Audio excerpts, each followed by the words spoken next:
Hey everybody, and welcome to an unbelievable wild ride with Steveo. Gosh, I just learned so much from some of our guests. Like Mark Cuban, he got me in the NFT game. And if you want to see my very first NFT, go to my Instagram right now and that'll show you where to find it. But I digress. This week's episode taught me the importance of hustling, man. I think I'm going to try to start working a lot harder because this guy did what, 800 daily vlogs? Sheesh. He really benefited from it too. Very wise man, very great episode. Let's check it out. We are good to go, man. I'll fucking dive right in. Are you rolling? All these cameras are going? They're going. Do you remotely operate these things? No, I just went there and did it. Wow. I was sneaky. Ladies and gentlemen, Casey Neistat. Yeah, dude. Dude, it's cool to be in your van, and I've never said that to another grown man before. That's cool. I love it, dude. You've met Scott Randolph and Paul Brisske. What's up, Casey? The team, good to see you guys. I feel like I like the glasses and I like your mustache, so I'm going to copy you. You got sunglasses on too, it looks like. They're just transitions. But yeah, dude, thank you for doing this, man. I slid into your DM to try to make it happen, and fuck, I love that, dude. I really appreciate it. And I also love that here we are parked at the beach because you've become just so passionate about surfing. Yeah, right? We had a pretty extensive DM dialogue about surfing. We did. But, for me, it's like I left New York City because I wanted to figure out how to, like, relax a little bit in life. Turn off that 24-hour day work, like hustler mentality. Right. And, like, surfing is such a bullshit thing where it's like when you're out in the middle of the ocean, you can't have a camera with you or even your phone with you. So it's like you don't have to guess, like, am I doing this for work or social media? Like, am I doing this for reasons other than I want to do it? And the answer is, like, no. So kind of all I do now is like surf and hang out with my kids. Do you ever like wish, because you catch a good wave and you're like, fuck, I wish I had that on camera? Yeah, but like I've seen video of my really good waves, and in my head I'm like Right. Kelly fucking Slater. Right. And then when I see the video, it's so embarrassing Yeah, I know what that's that like I prefer to just live with it in my head, this beautiful vision of me like ducking into like a double overhead barrel rather than having to confront the fact that it's really just like an ankle biter wave that I'm standing on a wave storm as it like washes over my feet. But but we both managed to get barreled at Kelly Slater's surf ranch. It took me 2 tries. Yeah, Two two trips. visits. Me Two too. visit. Me too. You didn't get barreled the first time. Fuck no. Fuck, dude. But you've like seen the videos of like Jamie O'Brien with like a 6-year-old girl on the same fucking surfboard going so deep in that barrel. Yeah. And then you're out there like a grown-ass capable man and I can't get near it. Right. Yeah. That was the first trip. Second trip I got it. Well, we just got back from Alaska and you got a couple waves out there too. That looked cold. Yeah, dude. Thank you for watching the video. I don't know man. how you like that seizing up that your lungs does when you jump in the water. Yeah, I mean, when I jumped in butt naked, it did shock the system. But what's so incredible about the technology of wetsuits is that, like, it felt no different than surfing in California. When you were fully suited up. When we were full wetsuits, hood, gloves, booties. What about when you were like sitting waiting for a wave? It's surprisingly warm. Mine- Yeah, Really? surprisingly. The feet get cold a little after a while, but Right, but Paul was out there for like 2 hours, 3 hours. Like, yeah. didn't catch Crazy. anything. That was my first time trying to surf In Alaska. in Alaska. That In felt the snow. appropriate to you. Yeah, it worked for me. Yeah. Oh man, it was just a blast, dude. And surfing was easy. But yeah, dude, I think as far as surfing goes, and I'm gonna take this right into the idea of like of work ethic, because I think there's a lot that's impressive about you, but surfing's just fucking thankless to me, man. Like it's so hard, it's so demanding. It's like I do it largely just because I feel like the exercise is important, and it's like sort of a fun way to exercise. But dude, I hate it as much as I love it. You ever see that Netflix series called Cheer about like the hardcore cheerleaders? I did, and I think my girl. Okay, was a it's big fan amazing. of It's that. about the best like acrobatic cheerleaders in the world. These are like Olympic level athletes, and what they're doing is so complex and so difficult. But what took me about that show was how like the squad, the cheer squad, how much they supported one another.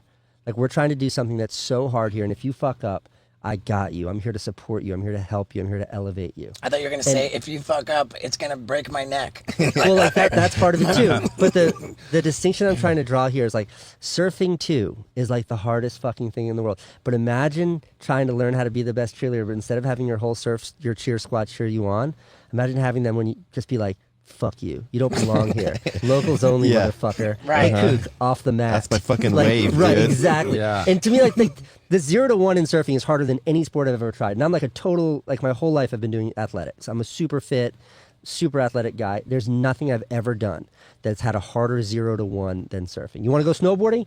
Never been on a snowboard in your life. End of the fucking day, you'll be able to skitch your way down a green and you'll be fine. Right. Oh, yeah. You want to surf, like 6 months later, you're going to be able to stand up on whitewash. Right. Yeah. Yeah, exactly. Or you might die.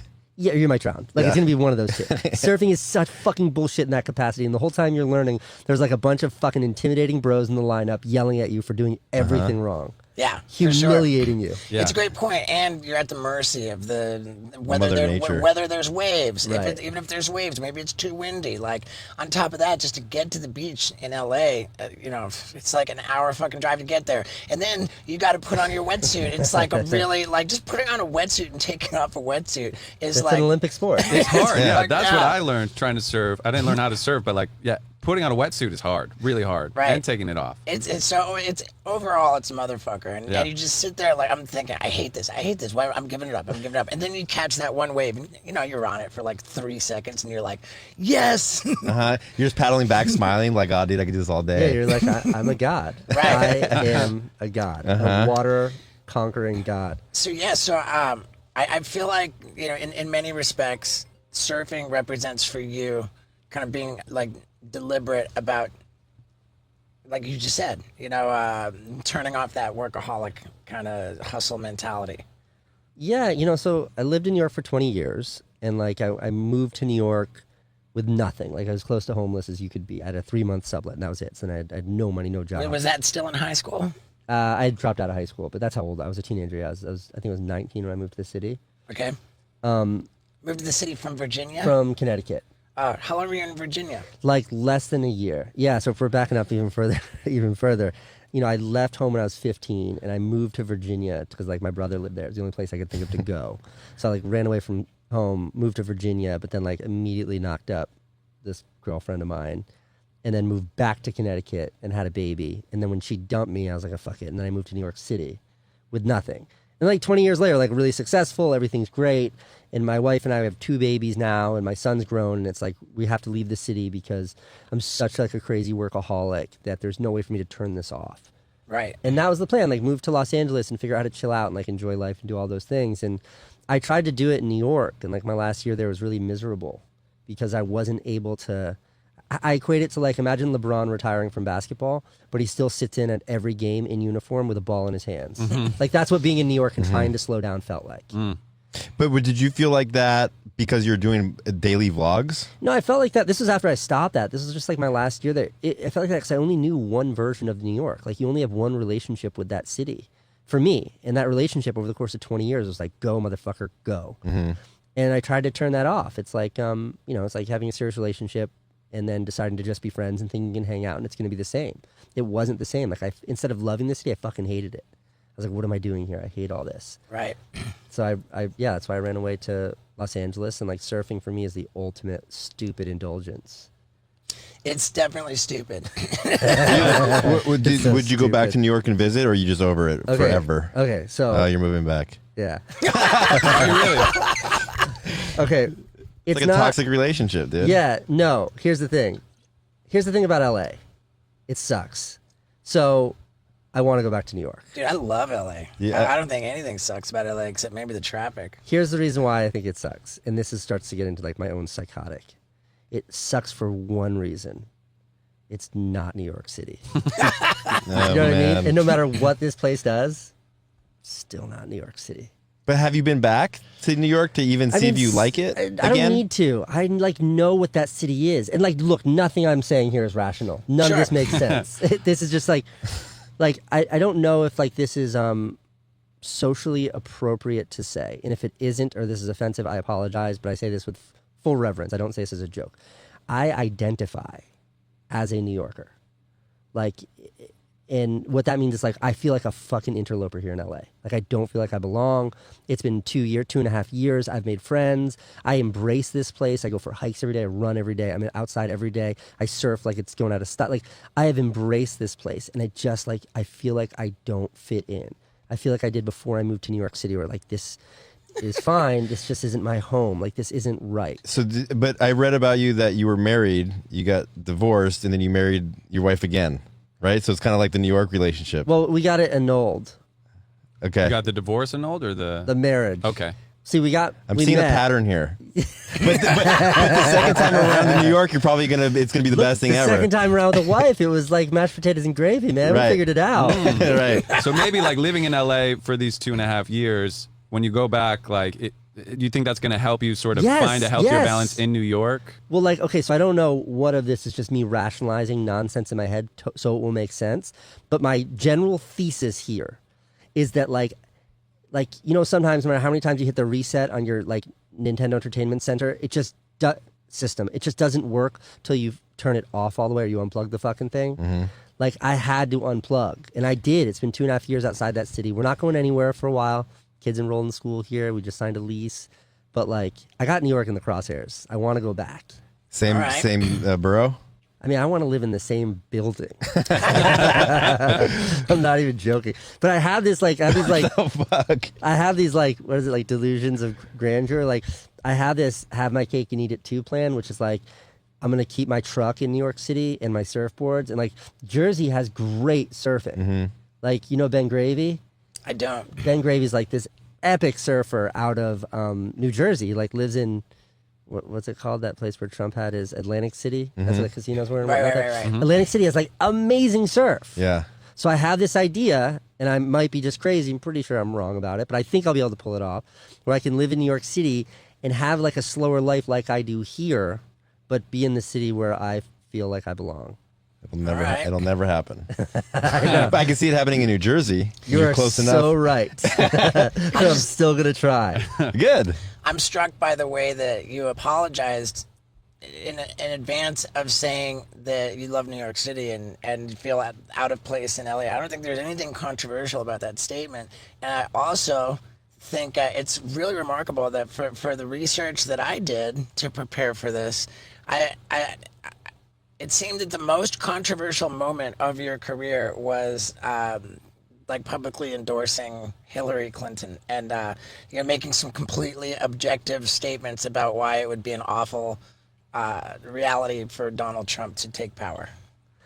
Yeah, that was like a really difficult 3 years of waiting to tell her to say I told you so. But yeah, that was especially like with all of these YouTubers being canceled as of late and YouTubers getting in real trouble.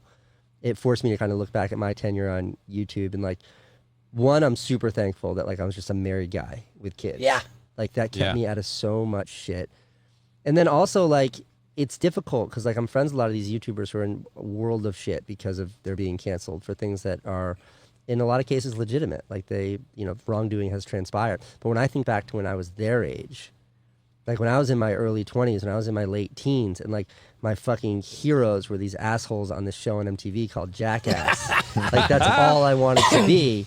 It was like the path to success for me is how destructive and sensational can I be? And like I did a lot of really stupid shit. First off, thank you for the kind words. and I don't know if that's accurate, man. My sense of your, your career was just the idea of just having a camera in my hand, like doing, your first video was like of your son, going to the zoo. Like there was like and congratulations too on being the singular reason for the word viral video. How about that? Like it was, and it wasn't even you that came up with the word. Was it the New York Times? Washington Post. Washington Post. There you go. I don't know if that's been validated, but it's such a good story that I will just continue to tell it. Yeah, I mean, Hank Stuver at the Washington Post in 2003. I think that was when the term viral video was coined about that video that my brother Van made. Yeah, iPod's dirty secret. iPod's dirty secret about how they had an internal battery, which they would refuse to replace. So their idea was, okay, cool, our battery dies after 18 months. That was Casey's experience. Yeah. And then people are gonna be, they're gonna be like, man, fuck, my battery died. They're gonna buy a new iPod. Casey took exception to that. He said, hey, replace my fucking battery. And calls him up, right? And they said, now you gotta buy a new iPod. Yeah, rubbed me the wrong way. Yeah. And this was, like you said, 2003, 2 years before YouTube came out. And there were 6 million views of his iPod video called iPod's Dirty Secret. But what I want to know is how are those 6 million views tabulated if the way that the video is viral, so to speak, was just through email? Yeah, so like we had a page counter that would flip every time someone clicked on the play button on the QuickTime. Okay, we built like the most basic splash page possible. I remember that. that makes perfect Just sense. a single too. page that had one video centered, and you could click refresh and it wouldn't move the counter forward. But if you click play, it would move the counter forward. You could juke that by watching it 10 times in a row. Right. But like whatever, if our margins are still small, like that's it had like a really big impact socially, like in the world. So whatever the number was, that movie really went kind of gangbusters. That was the first thing that my brother Van and I were ever kind of recognized for. Sure. And then that led to the series on HBO. Yeah. Which, and I heard two versions of this. I heard that the guy who sort of greenlit the project to begin with funded it all himself. And then I heard that when HBO bought it, that they gave you $2 million. But I gotta believe that a large portion of that $2 million was just to go and recoup for the guy who invested in it. Yeah, I mean, I can give you specific numbers, but it was like, so the guy who invested in it was a guy named Tom Scott, who's a fascinating guy. His sort of early success, his biggest success was after high school. He went, his parents used to do their summers in Nantucket in Massachusetts, a little island there for rich people. And he would paddle around in a rowboat to all the yachts and sell the people on the boat fresh juice that him and his buddy would make in a blender. He turned that into a company called Nantucket Nectars. Oh, wow. Yeah, dude. Which he sold to, I think, Ocean Spray for, I don't know how much, but lots. Maybe tens or maybe low 100 million, that kind of number. And then after that, he just kind of did really interesting media projects. He started a small sort of cable access channel. And we met him through a friend. And we did some fun video projects for him, with him. And then he's like, I want to do something big. And I think he thought a feature film. And we're like, no, just bankroll us for a year. And in that year, we'll make something good. We didn't know what it was, but we just knew we didn't know how to make a fucking feature film. And so he agreed to that. And I think it was around $300,000. So $300,000 is whatever, 25 grand a month. And I think that's what we asked for. If you give us 25 grand a month, we can have this done in a year. And we didn't know what this was. And he said yes. And that's an insane amount of money. My brother Van and I figured out that covers all of our bills. And we have 18 grand or something a month to just spend on making videos. It was the biggest, most insane windfall we could ever imagine. And we spent every cent of it just making little videos. And when we meet with him for our checkup, every 2 months, we just show him all these little videos. And he just kept saying, keep going, keep going, keep going. Epic. And then after, an amazing believer and supporter. And then after 9 months or so, we had all this work. We showed it to a guy named Doug Liman, who's a big famous movie director. He directed Born Identity. Right. And he directed Swingers, was his first feature. Nice. At that point, was it all broken into the eight episodes? No, and that's where Doug comes in. Doug comes in and watches all of it. And we're so intimidated because he's such a fucking big deal guy, but he doesn't show a lot of emotion. He watches it and he looks at us and he's like, this is a TV show. Turn all those into 22-minute episodes. And we're like, oh shit, all right. And that's what we did. We just kind of strung them all together and put an intro and an outro at the end of it. And we called it a TV show. And then, we shopped it, sold it to HBO for $2 million. And the deal with Tom is that he'd get his money back and then his money back again. So it was he gets his 300 grand and then he gets another 300 grand. Nice. But because he's Tom, he took his money back and he's like, I want to reinvest that other 300 grand into something that we all do together. And then we all worked together for a while. We did some really interesting things. We produced a feature film. We did a bunch of successful, good things, but ultimately his other businesses kind of pulled him away from that. My brother Van moved out to Los Angeles, and then I was kind of left in New York, and I didn't really want to run this big company. So it kind of petered out. But it's he's one of those people that you look back at your life and you're like, who are the people who stepped in and had a dramatic fucking impact on my life? And he's one of those people. Right, and the guy who reminds me of that kind of the same way when you're working in the art gallery and you show him a video. You're filming the guy's art, and he's like, oh, let me see it. You were legitimately scared he was going to chew you out. Yeah. And he was like, wow. It's Yeah. kind of like when I stole my dad's video camera that he won in a golf tournament. I made a video, and I was like, hey, Dad, check this out. And he says, how'd you make this? And I told him, well, I stole your camera. And he was like, fucking way to go. That's cool. I mean, my older son now is 23, and when I think about my kids, to discover that they have a passion that they're so Yeah. excited about that they feel like they have to steal to Yeah. like that like I couldn't imagine being anything but supportive about that. Sure. And Yeah. like I definitely think like a big part of like the success that my brother Van and I were able to find in our filmmaking career is because like we were really lucky to meet people who recognized that, who Yeah. like saw a kind of passion, enthusiasm, and then like stepped up to support that. So when you go into YouTube in 2010, after having an HBO series, after having like the world's first viral video, do you feel like in part like, because I felt this way after making Jackass movies and then going to YouTube, like fucking, I've done these big things and now I'm like, this is the most like demoralizing demotion. Now I'm going to upload YouTube videos and like, all right, did you have any of that? I really think getting on YouTube was the smartest move I ever made, man, because my life is really good today as a result. And you know what I've been enjoying is camping out with my bros and sitting around a fire. It's that time of year, man, and I got this new fire pit that I am absolutely in love with from a company called Solo Stove. And this thing is so portable. I put it right in a little cargo box on the back of my RV, pull it out all the time, man. I think in the last 2 weeks, I've like had 4 different nights with big bonfires, burning up pallets from our new warehouse. Oh, man, I love it. I want you to try it because it just lights fires so easily. It's virtually smokeless. It's got these holes which let air flow through. Man, it's the best, and I've been having a great time. And I want you to try it. Plus, if you do this, you'll get a free stand for the thing, okay? You go to solostove.com and use the promo code STEVO. Again, you're going to get a free stand for any fire pit that you select, and there's a great selection. I'm telling you, you're going to love this thing. I'm using it all the time. So, get yourself one at solostove.com with the promo code STEVO and enjoy the free stand that comes with it. Now, let's hear about getting on YouTube.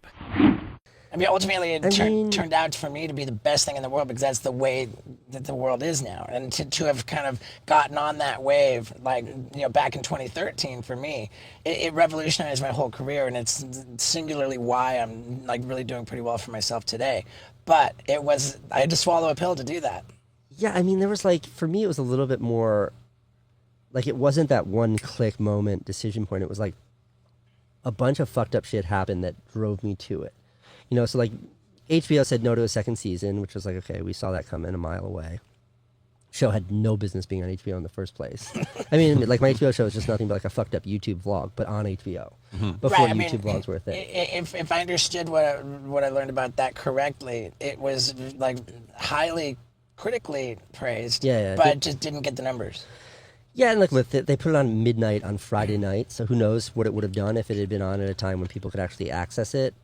It did really well from a review perspective, but also it didn't look like an HBO show, and that I understand. Like HBO, everything's so like this was when they were pushing out like fucking Sopranos was coming to an end, Game of Thrones was just on the horizon, and then here's this stupid TV show that we filmed on like $80 cameras from Walmart about us like running around New York and doing silly things, and I get why it didn't work for HBO, but so they said no. And then I took like a couple years and I like developed this new show idea. And I pitched really hard. I pitched it to a bunch of people. MTV was sort of close. But I remember like in the end, MTV was like, look, we think that this is amazing, really amazing, but we're not sure it works for TV.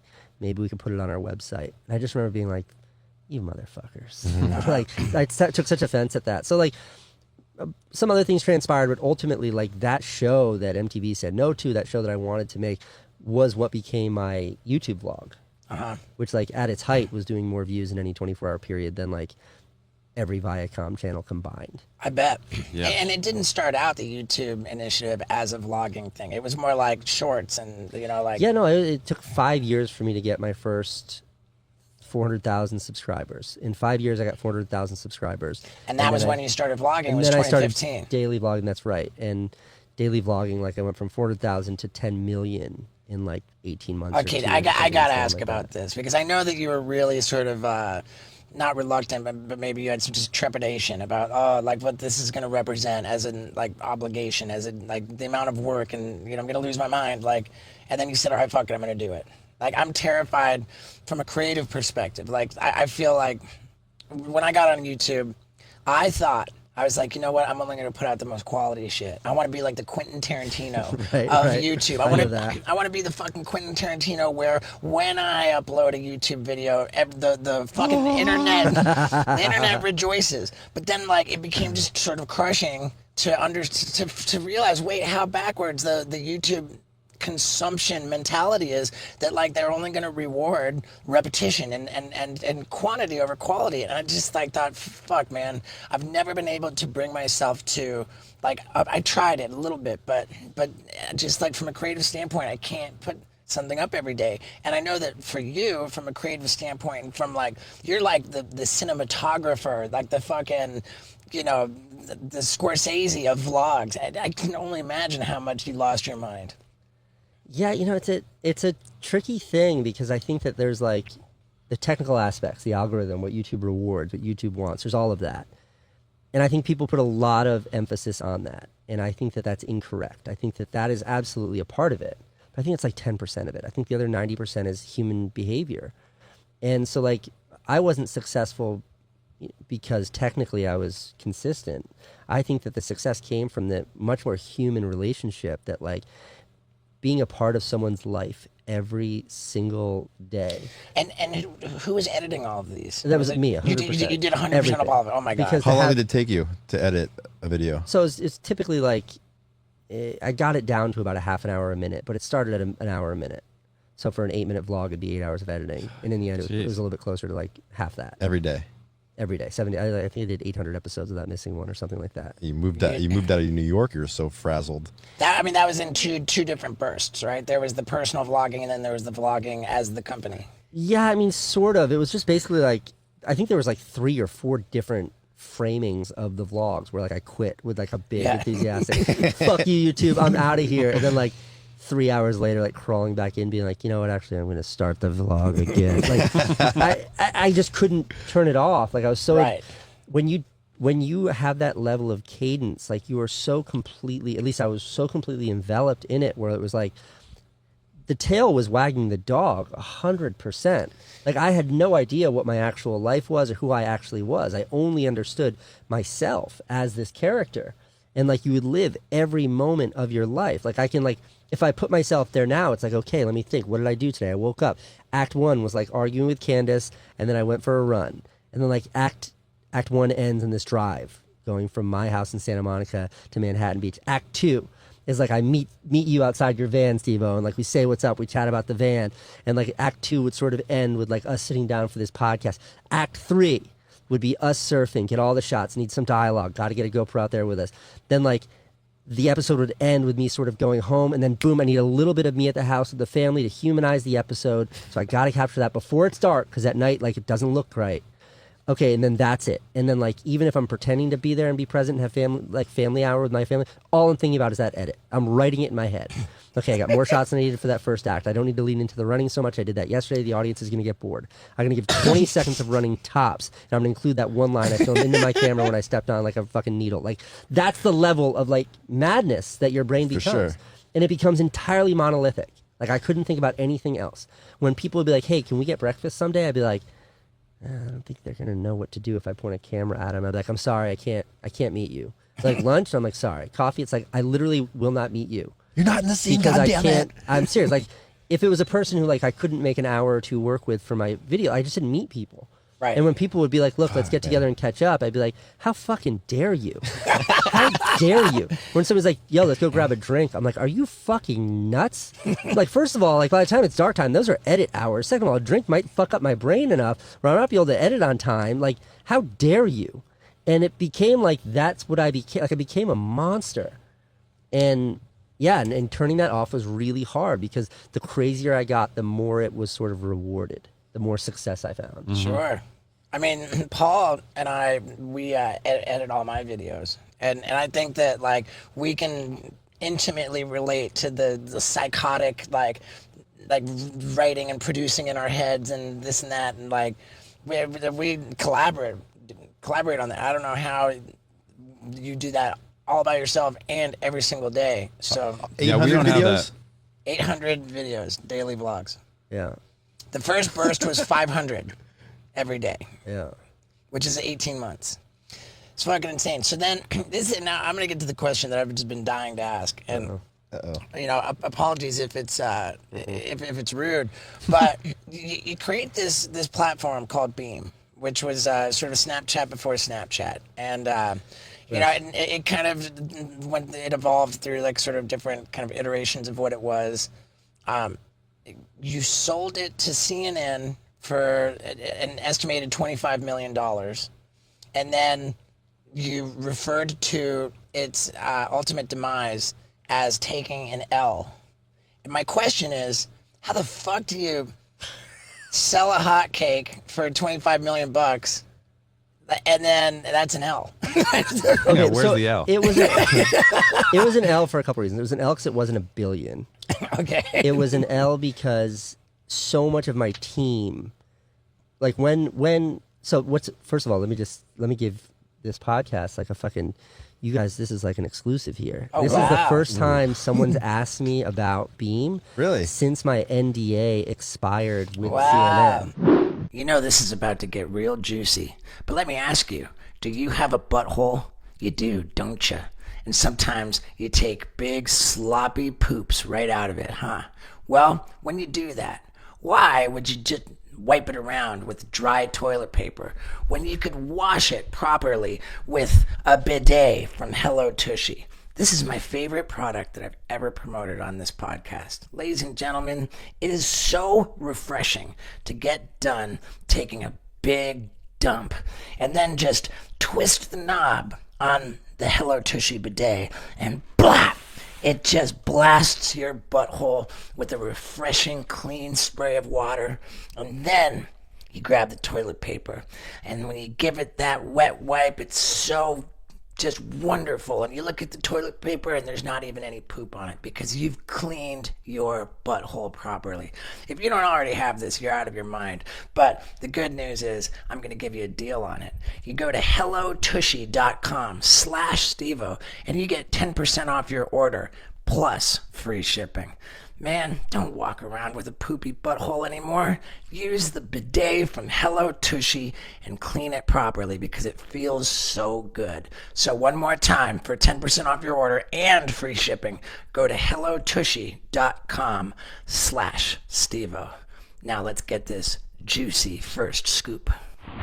Wow. Not that I'm sitting on any secrets. Like, I'm an open book. In fact, like, it's so fun I can talk about this now, but like there were 3 different occasions over the course of that 4-year contract where like CNN called my like people and they're like, yeah, Casey's talking about shit he's not allowed to talk about. And my agent would have to call me and be like, hey dude, you gotta shut the fuck up. And I'd be like, fuck, I'm sorry. Like, I'm incapable of not being open. Like, I'm just like, that's just the kind of guy I am. Sure. When did your NDA expire? I want to say it was 4 years, 4 years after the deal was signed. So like last May or something like that. It might have been 3 years. But to answer your question, like, you know, I started a tech company because I was really excited about the idea of starting a tech company. And I think we had a great idea for a product. And you said Snapchat before Snapchat. We were Snapchat before Snapchat, but then Snapchat launched Stories. And when they launched Stories, I was like, oh shit, that's like what we're building, but way better. And they released it before us. So like, we were Snapchat before Snapchat, but we were also Snapchat later to market.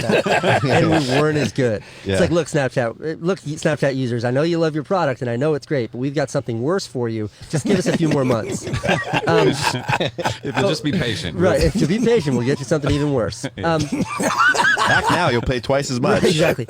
No, I think we had an amazing team, and we did have something that was really compelling. Like, the thesis of that app was amazing. It was like, not about filters. It's just about sort of sharing the real world around you. And I think a lot of people spoke to that. And I think since then, we've seen other apps be successful because they represent some version of that. Like, people yearn for the truth when everything is like fucking face-shaping filters and stuff. Like, you just want some reality. So we had a great product. And CNN's enthusiasm, I think, was naively, I didn't realize how much it was for my reach and my success. Right. You know, like, I really pushed them hard. And like, the original pitch came because Jeff Zucker, the CNN boss, who I think just recently stepped down, he was a great guy. I had a wonderful experience with him, but I met with him and he's like, what do I have to do to get you to come over to CNN? And I was like, nothing. There's nothing CNN has that I'm interested in. I love being on YouTube. And I was like, but your tech sucks. Like, your app sucks. Like, your technology is garbage. I was like, you should buy my tech company and we should build stuff together. And that's where it came from. And that's what they bought. They bought my tech company. They kept every employee on. And I was really excited about building technology with them. And I think that ultimately, like a big company like that, they've got like shareholders and all kinds of shit that as a nimble startup, you don't have to confront. They need to make money. They have to show how we're making money. So the kind of company that I like to build, which is like, give us 3 years to figure out exactly who we are and how we're going to make this work, was like, no. We need profits in 6 months, sort of thing. Like, we need revenue in 6 months. So here's how we have to. And they weren't wrong or unfair to ask that or to expect that. But I think that it was a misalignment to take like a really nimble tech startup that has sort of the mentality of entrepreneurs and founders in trying to sort of force that round peg into the square hole, which is like a, whatever Turner is, a 50-year-old institution. And that's where the misalignment came from. And I think that they tried to save that by, getting rid of my partner and I after a year. They fired Matt and me, which was super amicable. And the people who did it right. And it was a great thing. Like, everyone at CNN was fucking cool as shit about it. But then they brought my whole team internal. And like, that for me was a big L, because like every single employee at Beam was hired because like I vouched for that company. And like, I felt like in some part they were all there because of me. So you're saying that they let you and Matt go, but they sort of stole your... No, almost the opposite. Like, they let us all go, and Matt and I were really adamant about, like, you can't fire the team, and they were really forceful about the fact we're keeping the whole team together, we're bringing everybody in. Oh, so you were stoked on that? Sort of. What I wasn't stoked on, like, it was nice that everybody wasn't losing their job. It was shitty because everybody signed up to work for a cool-ass startup, and now everybody literally has to check in and go into this gigantic building in Midtown and work at CNN. And then, like, shortly thereafter, like, Matt and I had no part of the company. We weren't, like, really supposed to be interacting with our former employees at all. But, you start hearing stories, and people are unhappy, and people start leaving, and then they broke up this team, and this team's not working out, and this person could keep their job if they moved, so they didn't keep their job. And it just sort of fell apart. And, like, the money, the paycheck, fuck yeah, like, big success. I couldn't be more excited about that. Every founding member of the company before the acquisition got paid. My personal assistant, like a kid who was like 22 out of college, and like his job was like make sure the studio lights were always on and like deal with admin bullshit. Like, he got like the kind of check where you could buy like a very decent house. And we made sure of that. Like, everybody vests 100% day one. Like, we fought for the team. But in the end, like, I really, and I still to this day, like, really feel like I let that team down, because like the success of that company would have succeeded because of me, and its failure it failed because of me.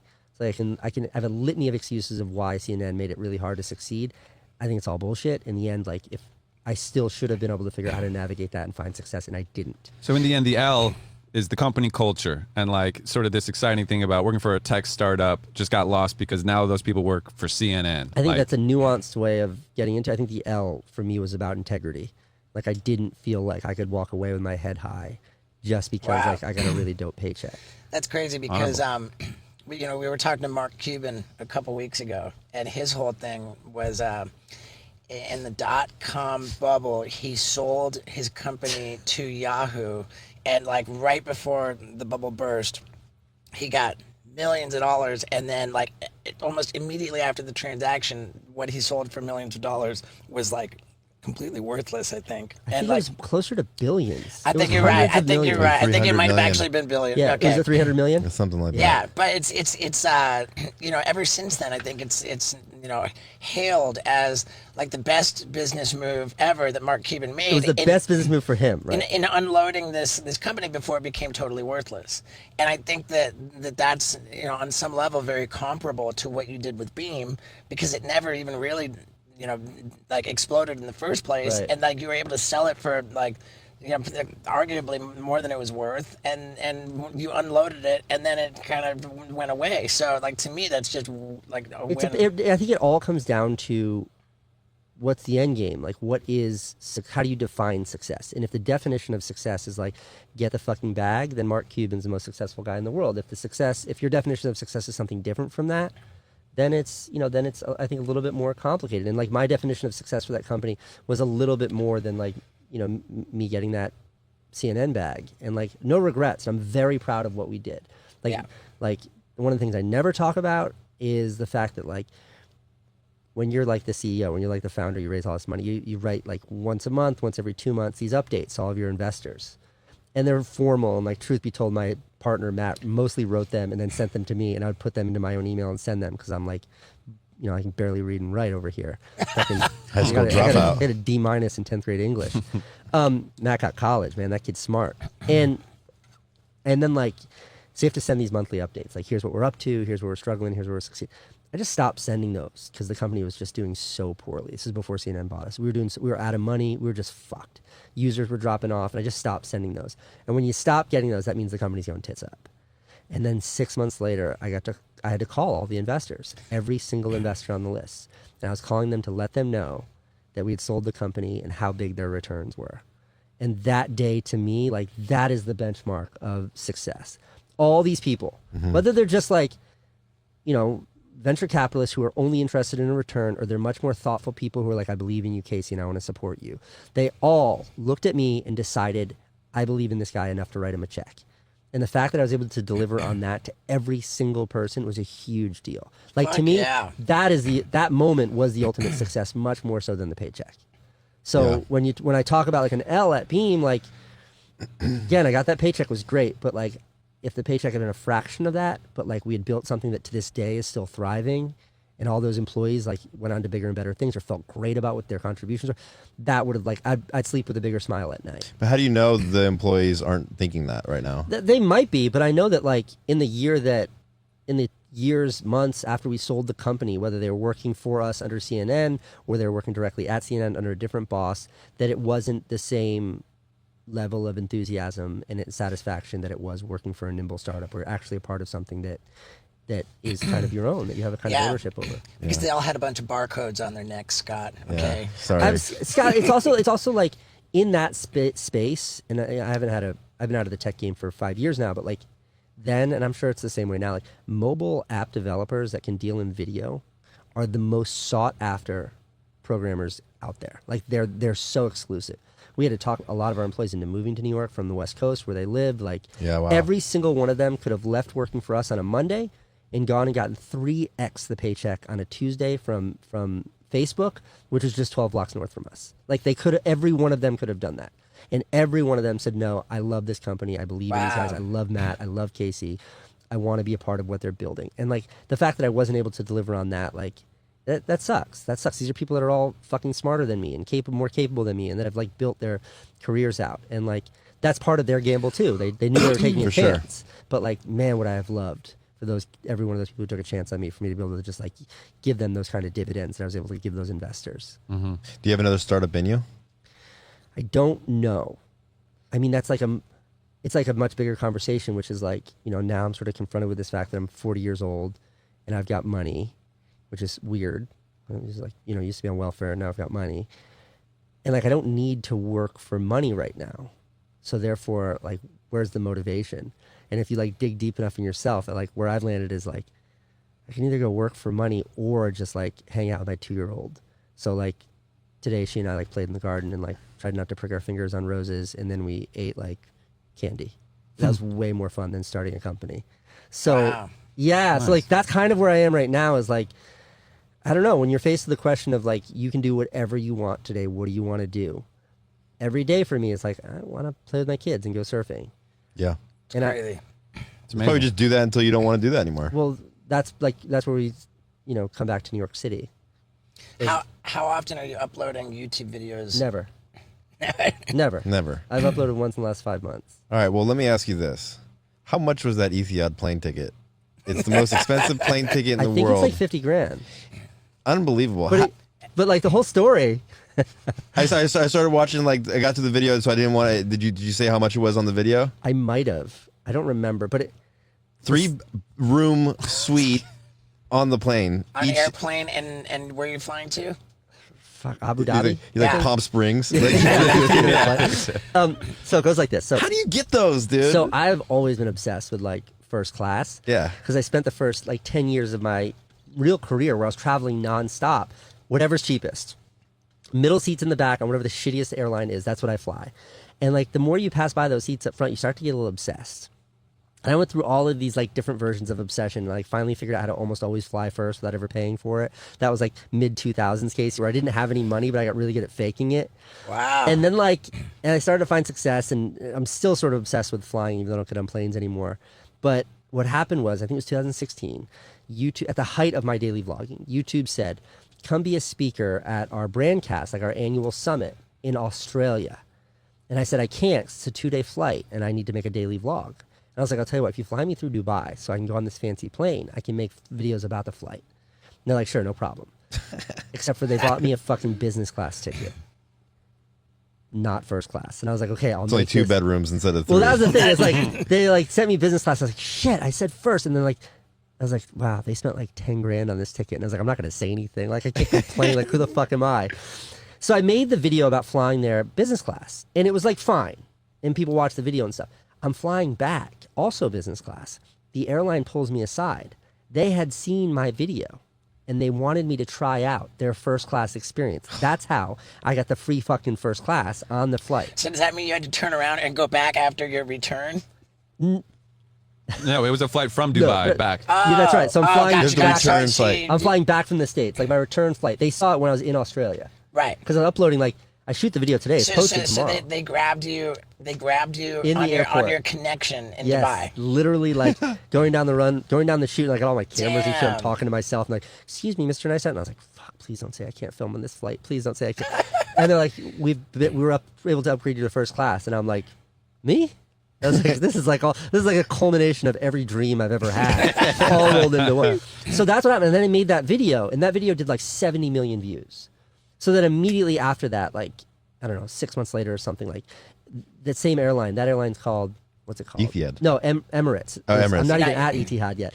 Emirates announces some new first class situation. Everybody on the Twitter is like, Casey, you should check this one out. And sure enough, like, they reach out and they're like, hey, you want to try our new first? And I was like, I do. So they're like, we only fly from Zurich though. And I was like, oh, I've got no plans to be in Switzerland. Like, who the fuck am I? Some international, like, banker, man of mystery? And they're like, we'll bring you to Switzerland Great to put you on a skiing. plane. And I was like, great, I'll go to Switzerland, I'll ski. So they flew me in their plane. And I remember getting on that plane and I was like, they're showing me all the first class cabins and no one's in them. And I'm like, whoa, when do you board the rest of the flight? And they're like, no, we haven't actually launched this yet. You're the only person in this cabin. And I was like, oh, shit. Whoa. Okay, so that was number 2. Then we get to the ultimate, which is this Etihad. It's called like the apartment because you get 3 rooms. You get a bedroom, you get a bathroom with a shower in it, and then you get a living room with a big screen TV. And then you get a hallway, which connects all of it. It's bigger than this, without a doubt. Square footage-wise, it's bigger than this van that we're in right It's now. bigger than my studio in Marina Del Rey. Yeah, it's fucking huge. And the difference was they paid me for that. Like, that was Wow. a paid job. And the thing is, had they offered me the job without the paycheck, I would have said yes. If they had offered me the job for a discounted ticket price, I would have paid them to get on that plane. And they flew me, and like, I was like, you know, very sort of meek about it, but I was like, you know, I'm vegan. If there are any options, I get on the plane. They have this menu, and like my name is embossed in the leather cover, and it's like menu a la Casey Neistat, and then in parentheses, everything's vegan. And it was like options, vegan options, like 6 of them. And then they just brought me everything on the menu because they had made it all for me. Like, it was so insane. Wow. And then like you get in the bed and like, I was so overwhelmed by the idea that I'm laying in a bed on an airplane that I wasn't able to sleep. Like, it was just too exciting. It's just like the shower, like how the shower works. There's literally a timer. It goes from green to red. But like, I think I had 6 minutes of showering, but 6 minutes of showering is also 3 2-minute showers. So I broke those showers up. I was showering the whole flight home. No, that was really exciting. But like, that video did, you know, 30 million views or something. So I don't know how to equate that value, but you have to imagine that it was a much better deal for the airline. How do you make a commercial that gets a 10-minute Right. commercial Yeah. that gets 30 million views for the Yeah. price of a stupid ticket? Right. Fuck, man. Amazing, dude. How that's so fortunate. You became the first class guy, you know? Like, what a great lane to be in, you know? What's crazy is that prior to becoming that guy, I remember watching all of these first class videos because I was obsessed with it. And I'm like, all these videos sucks, but they have crazy views because anyone who's ever been on an airplane is forced to walk by those Yeah. seats. And you're like, God, I wish I knew everything about those seats. And I was like, if I ever get the opportunity, I'm going to go ape shit. And I had like this list in my head of what's wrong with every airline review. And it's like the camera's too narrow, so it looks tiny. It's claustrophobic, and the lighting's terrible. So like on those flights, I had requested, like I made sure it's a day flight. So the lighting would be good. Lighting's everything. Oh, wow. Like dark on an airplane does not work. I tried to do it. I've made a couple of videos where it's dark. It looks gross. And then like all these, it has to be on a tripod. You can't handhold the camera. On an airplane, there's too much action. If the camera isn't fixed, you're stressed out when you're trying to watch it. You can't see what you're looking at. So like, get that shot. Like all of this shit I obsessed over. And if you go and back and watch any of those videos, you realize that like every shot, like that Emirates plane that I was the only person in the first class cabin. I was the first person to fly in that cabin, and I did major damage. So I was like breaking through the ceiling panels so I could mount a camera up there. And I did that in all these different locations. And like I was trying to be as respectful as possible, but I was like, the shot's kind of more important than me not scratching the wall here. And I would bet that they would agree with that, because that video did insane views. For sure. You know? It's so good, man. What's your favorite airline? That's so hard. I mean, I like JetBlue because they're nice. Like those Middle Eastern airlines are insanely nice. But that's like saying, oh, Rolls-Royce has more comfortable seats than my Honda. And it's like, okay. But like my old Toyota was the best car I ever owned, even though it's not as fancy as a Rolls-Royce. I don't know Rolls-Royce. I'm just trying to make a bad analogy here. Well, I feel like other parts of the world besides America, they really have the customer service down at like a hotel. Like, good evening, sir. How are you? Yeah, they care. How may I assist you? Like in Japan, they bow to you and they just want to accommodate your every needs. Here, they're just like, fuck it. What do you want? Yeah, and it's unfortunate, but like I think like the hardest part of flying on planes is like my wife right now is booking a trip back east for this summer with the kids and stuff, and she's flying with her mom. I'm driving. I'm literally going to drive my truck from LA to New York because I don't want to fly. Not that I'm against it, but like if I had the opportunity to drive, I'd much rather drive. It's tough, man, with the fucking masks on the plane, dude.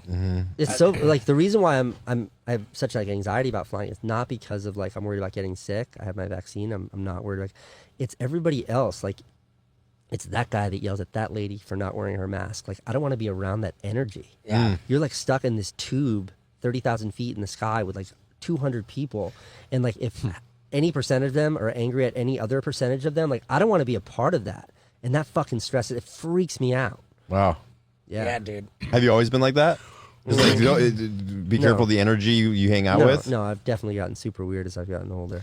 Yeah. I mean, I think if there's a way to sort of sum up Casey the way he's always been, I think it's just one word. It's just hustle.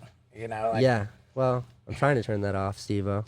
Yeah, actually, I'm curious about that. So with turning off this, like stopping the daily vlogging to reset your brain to just be in the world and not be thinking about a vlog all the time, like how long is that transition? And were there some things that, like surfing, where it's like you do it because you love it, you're not even filming? Were there some things where you're like, oh, wow, I actually like doing this because now I'm not filming it, but I'm still doing it. Like, oh, I didn't even realize I actually really like this one thing, you know? Yeah, like my wife is a good example of that. I'm not even joking. I'm totally fucking serious. Like spending time with her, but no we cameras were on the like verge of divorce the entire vlog chapter of my life, like right on the edge of divorce, and I would do everything I could to appease her, and I do mean appease, because I wasn't invested in like fixing the relationship or anything like that. I just needed her to like not be pissed at me for today so I could put her in the vlog.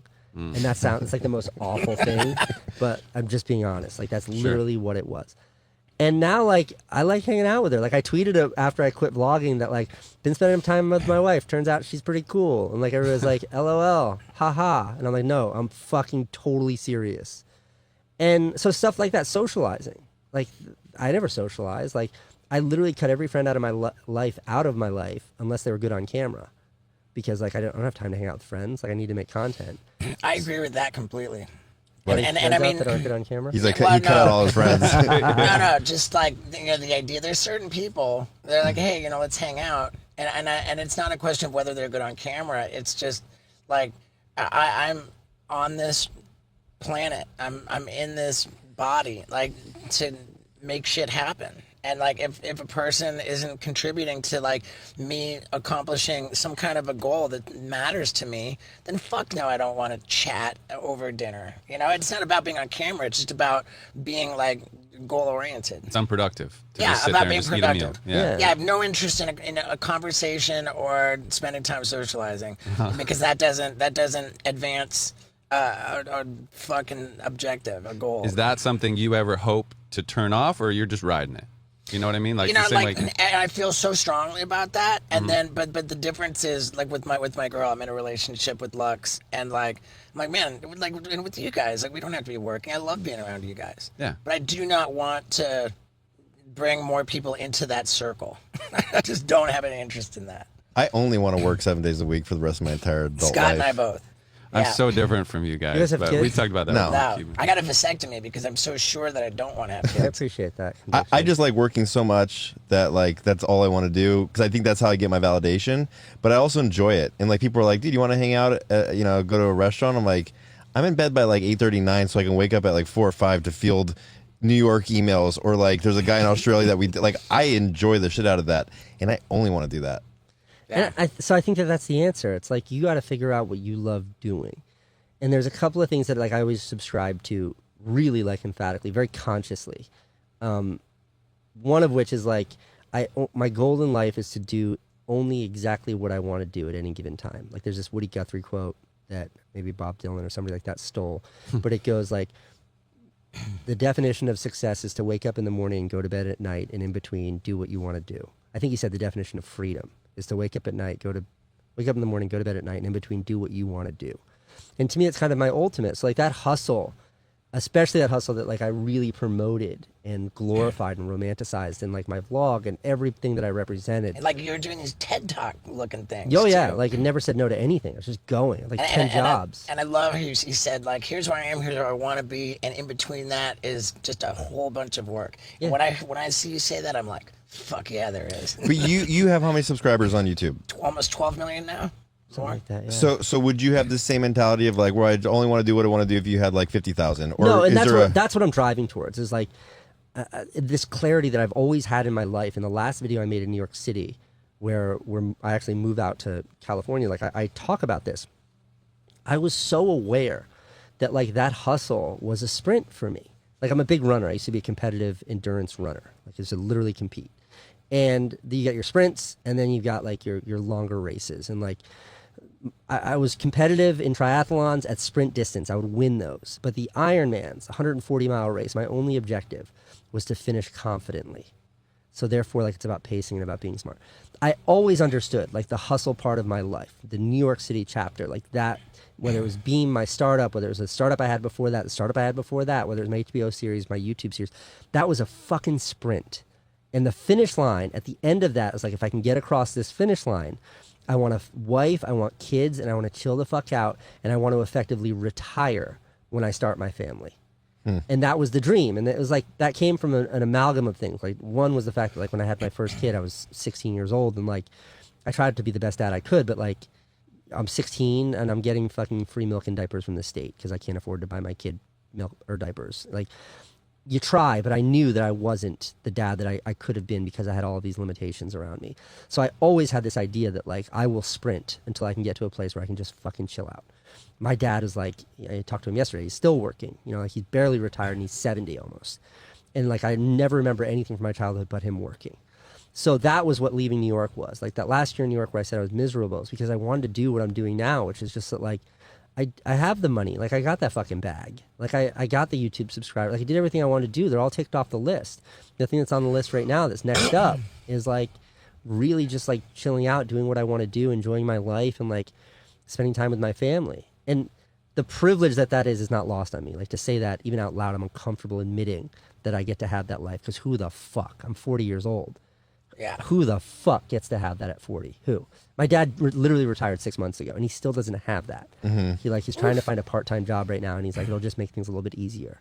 Like he doesn't have that, and he's staring at his twilight years. Like I have that right now. Like I'm totally fucking healthy and fit. There's nothing wrong with me. My wife's still hot. Like we're still young. Like, and I have that. That's insane. That's fucking insane. So to not hit the brakes and be like, I fucking did that. Yeah. But to have something which is like, no, now's the time to hustle. It's like, no, motherfucker, I got nothing left to prove. And what's crazy is like, for me, I'm such a guy of extremes. I'm so scared of like fame right now. Like I'm so like part of the reason why I'm struggling to make YouTube videos right now is like, I don't want to put myself out there. Like I don't want to be recognized. I don't want people to talk to me. I don't want people to look at me anymore. Like I did that. That was cool. I tried it. Like I got to try fame. Fame is amazing, right? No one's trading it in. No one's trading it in. But like, Good answer, dude. I just wanted to try it, and like I got to try it. Like I got to be like a somewhat famous like C-level celebrity for a minute, and I didn't really like. Okay, let's turn that off. And it's like it kind of bummed me out that I don't know how to turn that off. Besides like try not to further it. But like I got to try that, and that's really special. I got to know what it's like to run a company. I got to do all these things, and like I just need to appreciate that because I don't know if like maintaining that cadence is I do know that it's just not interesting to me right now. Yeah, cool. It's epic, dude. I sorry to cut you off. I know you're gonna say something, but there's a guy in like the 30s. He interviewed like all the billionaires of the day, and they asked him what the definition of success was, and it was peace of mind. Yeah, and I always like that, you know, because no matter how rich these people were, like back in the day, he's like they literally almost lost their mind at the end of their life trying to figure out what to do with their money and give it away to different organizations or people that it wouldn't kill them because it's just so much for somebody to handle, you know? Yeah, what's that? Dale Day-Lewis, There Will Be Blood? Yeah. That's literally the fucking movie, is that in this guy's pursuit of money or the only version of success that he understood, he lost everything. Every person that was close to him, his family, his son, his partners, his friends, everything. And the movie literally ends with him sitting by himself over a dead body. And he looks at the camera and says, "I'm finished." And like, there's not like, that's not that far of a fucking abstraction. Like that's real. He So, drank like, their milkshake, dude. I drank your milkshake. To like constantly be gut checking. How do I define success right now? Like that TED Talk you're talking about, I defined success then really acutely because it was something for me, success right now is like, can I be a good dad? Can I be a good husband? And can I be present? And that's such like a wishy-washy fucking new age stupid thing to say. But like, I never got to do that. And I look back at those hustle years that like, I'm so guilty of romanticizing. And like, the reality was like, there's a lot of glory. The glory is all anybody saw, including me. But the reality of the day-to-day was fucking misery. It was shutting out anyone. Like, you want to have a conversation with me? I'll look you in the eye and nod my head. All I'm thinking about is how the fuck can I get out of this conversation. Of a man. So I can. That's all it was. It was Right. completely artificial. It's interesting, and I don't need to like go off on a big thing, but for me, probably the most uncomfortable question is, are you happy? You know, and it's probably like the definition of success is to be happy. Yeah. And when people ask me if I am happy, I think for many years, it just made me uncomfortable and everything, like you know. But then I realized what my answer is. And the answer is, no, I'm not fucking happy. Because what's that going to get me? Like content? Content? And I'm going to fucking like stop, like lay down, like, oh, I don't need to do anymore. Like, fuck no. Like, I'm so grateful that I'm not happy because that's the drive. That's the fire under my ass. I never want to be fucking happy. Fuck happy. He's about to drink everybody's milkshake. I'm finished. You know, and you know, I love that you're so, you know, serious about this, you know, like that you are content, that now you just want to chill, and maybe I can get there one day, but Well, that's why the first question I had was like, you guys have kids, is because I think kids aren't for everybody. Believe me, not entirely sure my mother should have had kids. Thanks, Mom, I appreciate it, but if we could go back and do it over again, maybe skip the whole kids thing. That said, like when you have kids, there's there's an instant, and in that instant, for the first time in your whole fucking life, your priority is no longer yourself. Like, I don't care how much you love other people, how much you love, you know, relationships, anything you have in your life. There's nothing that can sort of fill that void that is like, you are literally responsible for this human that you created that is completely fucking vulnerable. You're 100% on the hook. And that shifts your thinking. So I think, Steve, like, the reason why I can so aggressively pursue a kind of contentment or happiness is only because I have this lens to look through, and it's a lens of like these three kids that I have. I mean, if only every parent felt that way. You know? I don't think they have the luxury. I think most have to work and like deal with realities that I'm just really lucky to have fucking manipulated life around. And I think that there are too a lot of parents that just don't see it, or they just, you know, remain so self-absorbed and not like, you know, they're just shitty parents. And, you know, like, I think you have to get a license to catch a fish. I think you should have to get a license to become a fucking parent, but you don't. And what are you going to do? It's making a baby is so easy. It takes me like 15 seconds. Tops. But dude, you know, we've been going forever. We should probably serve. I just want to say, you know, as sort of an overview, just going to kiss your ass a little bit. I admire you, dude. I appreciate that. I admire the spirit of everything that you've done, and I really feel that the spirit overall is, there's such a positivity, and what's unique to you and your spirit is that the positivity is authentic, and I say that with just such disgust for all of the artificial, oh, let me get the views and the likes, and they're by saying, hey, you can do anything that you put your mind. All of this fucking artificial positivity just makes my stomach turn so much. And you know, the old saying, actions speak louder than words. You know, like when you're doing your TED talk and you're talking about like hustling and like I say yes to everything, and if it involves a camera, like I'm in, and like just all of that, man. Like I just see that there's actions behind like your positivity, that it's not artificial, that it's authentic. And now like here you are like evolving, you know, like you're not, you say like, oh, that was me during my New York phase, that was me, all these dudes.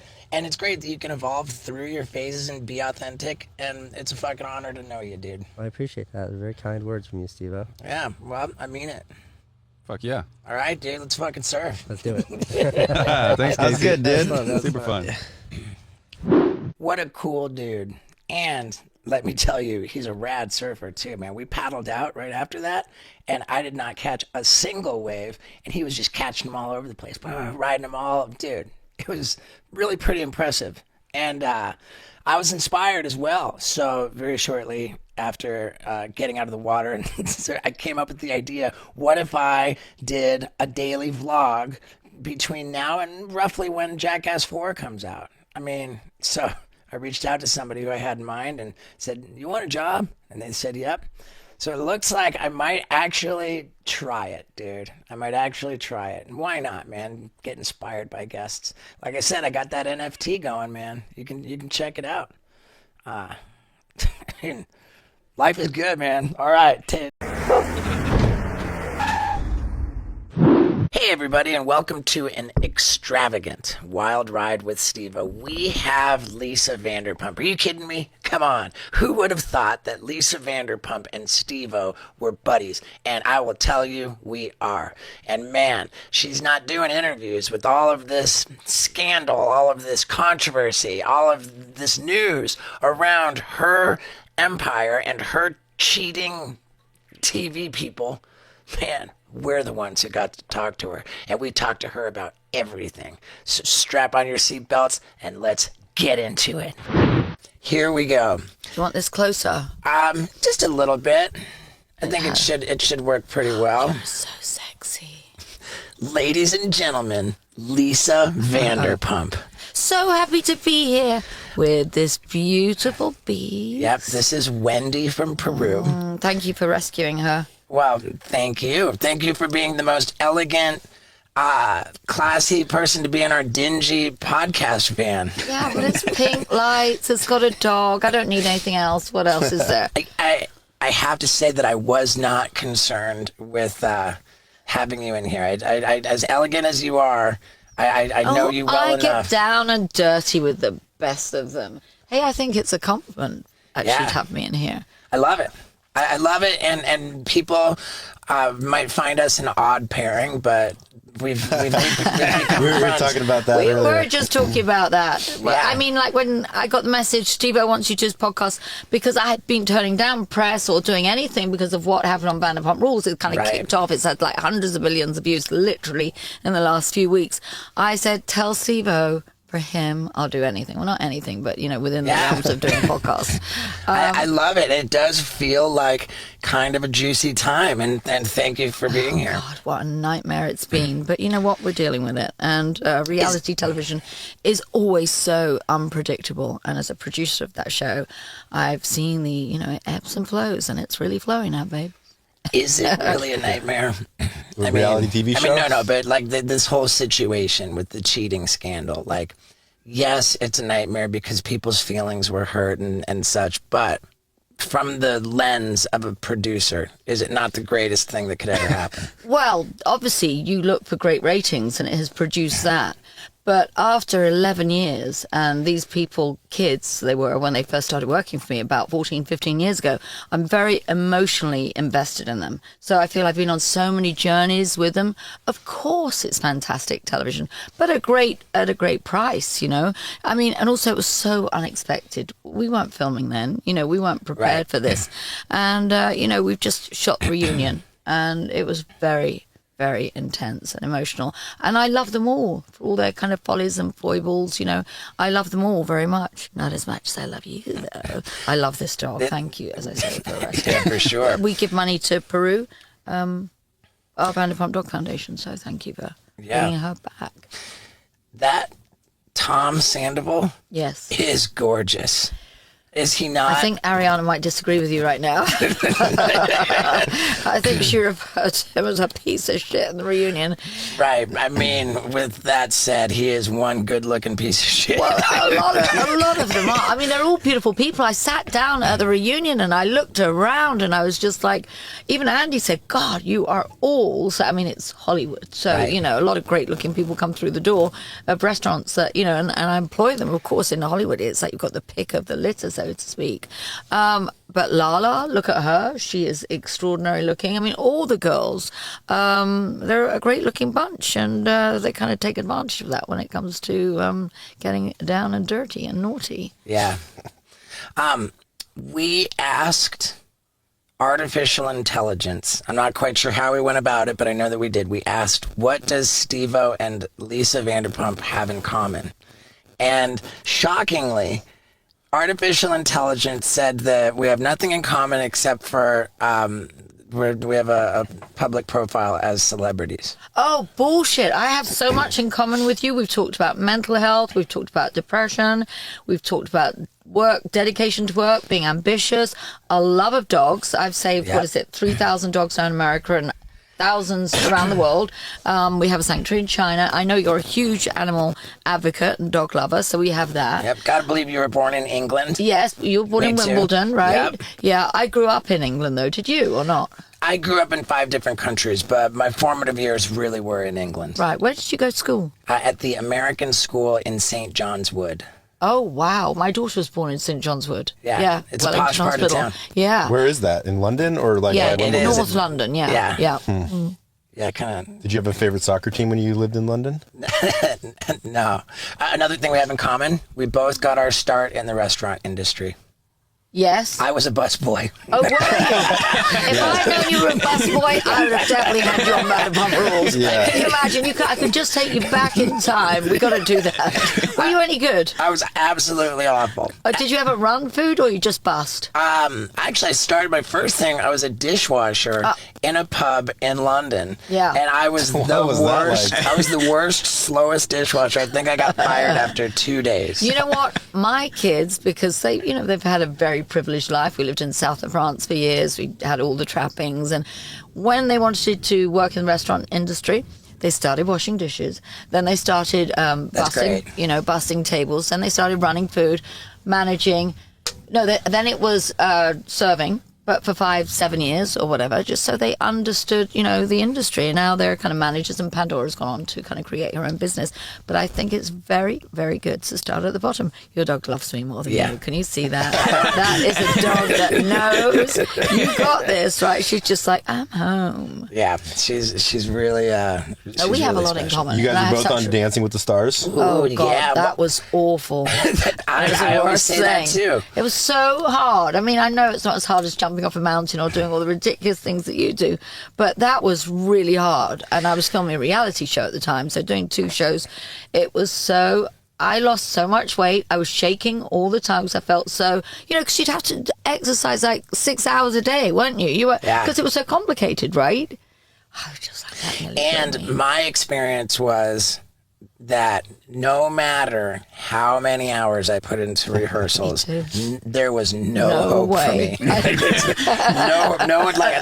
I mean, I might as well have not rehearsed because nothing was going to help me. And how far did you go? First week? I lasted 6 weeks. Oh, I lasted, a few weeks. Well, and then I fainted in rehearsal, but by then I had a virus. I was like weak. I lasted quite a few dances, but it was very stressful. It's Your body's not used to doing that. Right. I mean, to dance that many hours a day, it's pretty hard. It is really. When people ask me, I was like, don't do it. I was very surprised to learn that you were on Dancing with the Stars. Were you? Yeah. Why? What are you saying? What's the subliminal message to that? I was just surprised by it. I thought that I view it as something that people don't do during the peak of their career. Oh, right. Good point. I wanted to do it. I actually wanted to do it. And at that time, I had Vanderpump Rules, and I was also on Housewives. I think at that time they said they'd never have a housewife because I think there were so many of them. And I was just like, yeah, but I'm not just a housewife. I have Vanderpump Rules. And they said, okay, we'll give it a shot. But I thought it was an extraordinary experience. I was hanging on for dear life every week. I felt so emotionally connected to my dance partner. Like every time I looked at him, it was like, you're going to save my life, just as the music started. But it was really difficult. Yeah, it was really difficult. Yeah. What about The Voice? Have you, not The Voice, the Masked Singer. Have they asked you to do that? They did. Oh, Really? They did, and did you say no? I was not that looks interested. scary, doesn't it? That looks like a scary situation. I'm not a karaoke guy. I mean, they would be able to tell so fast that it was you anyway. I wonder. Yeah. You lasted longer as a dancer than a busboy. That tells you anything. The more I think about it with the Dancing with the Stars, I was on it a little bit earlier. For me, I had just gotten out of rehab. I was living in a halfway house. It was like I was this kind of transformation story that really worked for them, and I was terrified of getting back into like work in the entertainment industry, and this was just a way of dipping my toe in the water. That's not dipping your toe in the water. That is bloody scary. It's because true. if you did it when I did it, when it was like 2 shows a week. Did you do it when it was 2 shows a week? Because I did it was Monday, Tuesday, so you have one less day to rehearse and another live performance. Then they would do the results the next day. That's what it was like. It was I remember it being 2 days. How many years ago did you do it? I did it in 2009. Oh, yeah, then it was 2 days, and they were like getting 20 million. I mean, it was pretty intimidating. Yeah, 20 million viewers. Right, to see you totally screw up. Right. I know. So you're absolutely right. Where I was saying dip my toe in, it didn't require me to do anything risky or to travel. Like I could rehearse right down the street from my little halfway house. I think it is risky. Sorry. It was terrifying. Not for you. It might be for anybody else. That is risky. In hindsight, it was more pressure than it made any sense for me to be under at that early stage of my sobriety, and I barely made it through. Because you'd want to drink. If ever you wanted to drink, you'd want to drink then. Yeah, for sure. I absolutely wanted a drink, and there were times I reached out to people saying like, "Hey, I'm not okay." Did you really? Yeah, I reached out to mentors in sobriety. I'm not okay. And that's what I'm saying. It's just such a stressful situation. Yeah, what were you not okay about? I was just not okay with the pressure, the stress, the exposure. I was just so afraid. I was so vulnerable. I was so worn down. I was it's just such a different situation. So scared. Yeah. And How much time sober did you have? I turned 1 year sober during Dancing with the Stars. Wow. Right. And I got Who really was your good partner, advice. actually? It was Lacey Schwimmer. Oh, I know her. She's lovely, right? Is she blonde girl? She had dark hair. Oh, perfect. I don't know her at all. I know the name. I think she was there when I was there. Yeah. I remember one guy I reached out to gave me some of the best advice I ever got. He said, what was it? He said, "Hey," he said, he said, I understand. He says, sometimes you're not going to be okay. And that's fine. But when you don't feel okay, the one thing you can do that will always help is stick a cork up your ass when you have diarrhea. Okay. I do not want to not be okay in front of 20 million people. Wear a diaper. He said the one thing you can do is conduct yourself as a gentleman, because no matter how bad you feel, if you do the right thing, if you're a gentleman, if you're kind, if you're then you've got that to feel good about, and that will always improve how you feel. I like that. So, did you conduct yourself as a gentleman? I struggled. I went in and out of it, but just that's something that I could really hang on to. Yeah, for sure.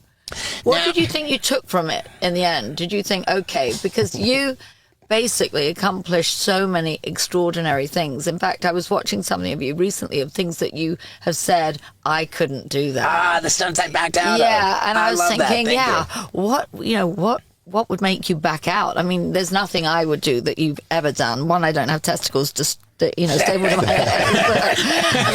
Maybe I would actually staple somebody else's to my leg. That could be something I do. My husband's, I'm sure he deserves it. That sounds like sharing needles. But, I remember seeing this thing, God, I don't know where you were, and you said, I don't want to do this, I don't want to do this. And I thought, at what point do you get to where you think, okay, you know what, fuck it, I'm just going to go for it. And you had like these big wings on, and they threw you off a bridge or something. Yeah. And to me, I would just look at it like I was going to die. If I was ever going to be in that situation, I couldn't ever see myself coming back from that. I would either die of a heart attack on the way down, but it certainly would kill me. That is, how many feet did you drop It off was the bridge? over 200, I believe, over 200 feet. But let me ask you this then: what was the difference between that and when we did it in when you did it in South Africa? That was the tallest bridge in the world, Right. And you guys were like amped to do it. Not amped to do it, but I was deliberate about facing this fear. I have an unbelievably intense and irrational fear of roller coasters, bungee jumping, Are you skydiving. kidding me? I You swear. wouldn't go on a roller coaster with me, but you'd jump up a 200-foot mountain with a pair of wings? I'm going to go on a roller coaster, I believe, next week, because we need to measure the amount of stress that I'm going to be under with my That's whoop funny. band. I remember we were driving down the coast from Oregon, and we were in his another van that he had, and I turned a corner too sharp, and we were at like a cliff's edge, but Oh, God. it was on a freeway, and Steve's in the passenger seat going, ah! And I'm like, what are you doing? He's like, you get too close to the edge. And he just was like screaming. Well, that, I think it's like me. I'm a control freak. I don't want to put my destiny in somebody else's hands. Yeah. I feel like that every time I get in the car with Ken. But it's a legitimate fear because he's basically validated that fear because he's had so many minor, reverse into this, rear-ending that, whereas I touch wood. I mean, I've been driving for 40 years. Since I was like a teenager, and I don't think I've ever had an accident. Somebody's run into me. So, like with Ken, I always see everything before he sees it. I'm like, oh, by the way, that was a stop sign, not a suggestion. It's actually a stop sign. Oh God, That's it's 100% Lux in me. Yeah. What is it about roller coasters though that you think they're going to come off the track, or is it just? I just don't like the way it feels. Let me tell you, I like to feel good. And I also like to look good. And I'm guessing we've got some new listeners because Lisa Vanderpump is maybe a little bit outside of my demographic. So let me tell everybody how I go about looking good and feeling good. And it is with my diet, baby. I have a cheat code that you need in your life. It's called AG1 from Athletic Greens. It is the most comprehensive and convenient, not to mention delicious, nutritional supplement you can get. It's this green powder. You scoop it into a pint of water to start your day off hydrated and with every gap in your diet filled. Why does it fill the gaps? Because it's loaded with 75 different vitamins, minerals, whole food sourced superfoods, probiotics, adaptogens. I'm telling you, the list goes on and on and on. It's the best stuff you can put in your body. I swear by it every day. That is why I feel so good. And you can get, if you go to athleticgreens.com/Stevo, with your first purchase, you can get 5 convenient, comprehensive AG1 travel packs, plus an entire year's supply of immune-boosting vitamin D. It is a great deal. I encourage you to jump on it, and to do so, again, go to athleticgreens.com/Stevo. Now, let's get back to it. What, your stomach? But that's you've got to feel like that when you jump off a bridge. Right, but I don't like it. Too late. It boils down to, I think the reality about me is that I am not an adrenaline junkie. I'm simply an attention whore. Oh, I see. So it's basically superseded by the attention when Correct. you're doing something. Whereas on the roller coaster, nobody's really interested because you're one of many. Right. Ah, I get it. That's actually interesting. Yeah, I don't do the things I do for enjoyment. I do it for attention. Well, so Dancing with Stars, you had 20 million sets of eyes on you then, right? Yeah, and I found that like super uncomfortable too. There's like a paradox about being an attention whore where you crave the attention, but you also really are intimidated by it. Like when I was in school as a young schoolboy or whatever, in my when I got up in front of the class to give a presentation, I would be the kid with his voice really shaking. I was so nervous and. I think that's, I'm actually writing a book, God help me, Simon & Schuster, like, when is this book ever going to arrive at, and I'm having, because I wanted to write it myself, which is kind of foolish because now it needs organizing and I need segues because I just kind of basically, I've written 53,000 words and now they've got to try and put it together and tell me what we need to make sense of it, But it's just like some things you think, oh, I've got this, I can do this. And then it's such a challenge, and it's just like discipline, trying to get myself to do that. Like I'm good, spur of the moment, get things done, I can do it, like designing, opening restaurants, doing it. But then when there's something that just, I think, why can't I do this? Why can't I finish it? It's like very, very difficult. I've published 2 books. Have you? Did you write them yourself or did you have help? I worked with a writer. Yeah, that's what I should have done. That. Yeah, and the first book came out in 2011. The second book came out in 2022. And the guy I wrote the books with did nothing but write books in between for that whole decade.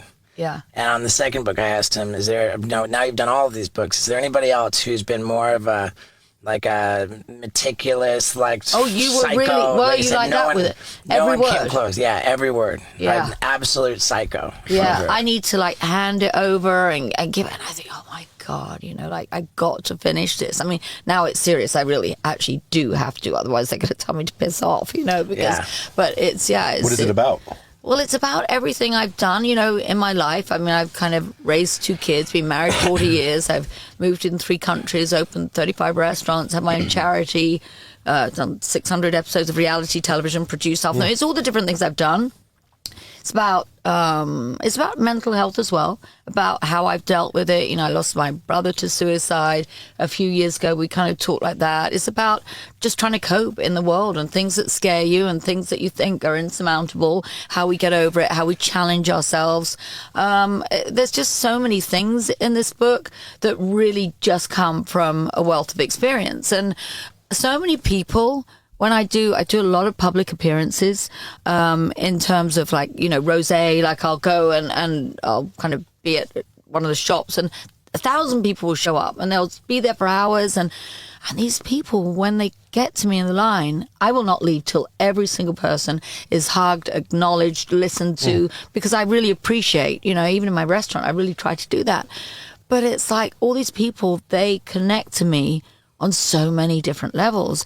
If it's not being an LGBTQ activist, always being an advocate. I've had gay bars for years. I've always, never understood the discrimination between 2 people and sexuality and sexual orientation. I just cannot understand how people, so many young people are thrown out on the street, the homeless youth, the LGBTQ, So, and the suicide, I've worked with suicide prevention, Trevor Hotline, prior to my brother, committing suicide. Never thought it would touch our life, ever.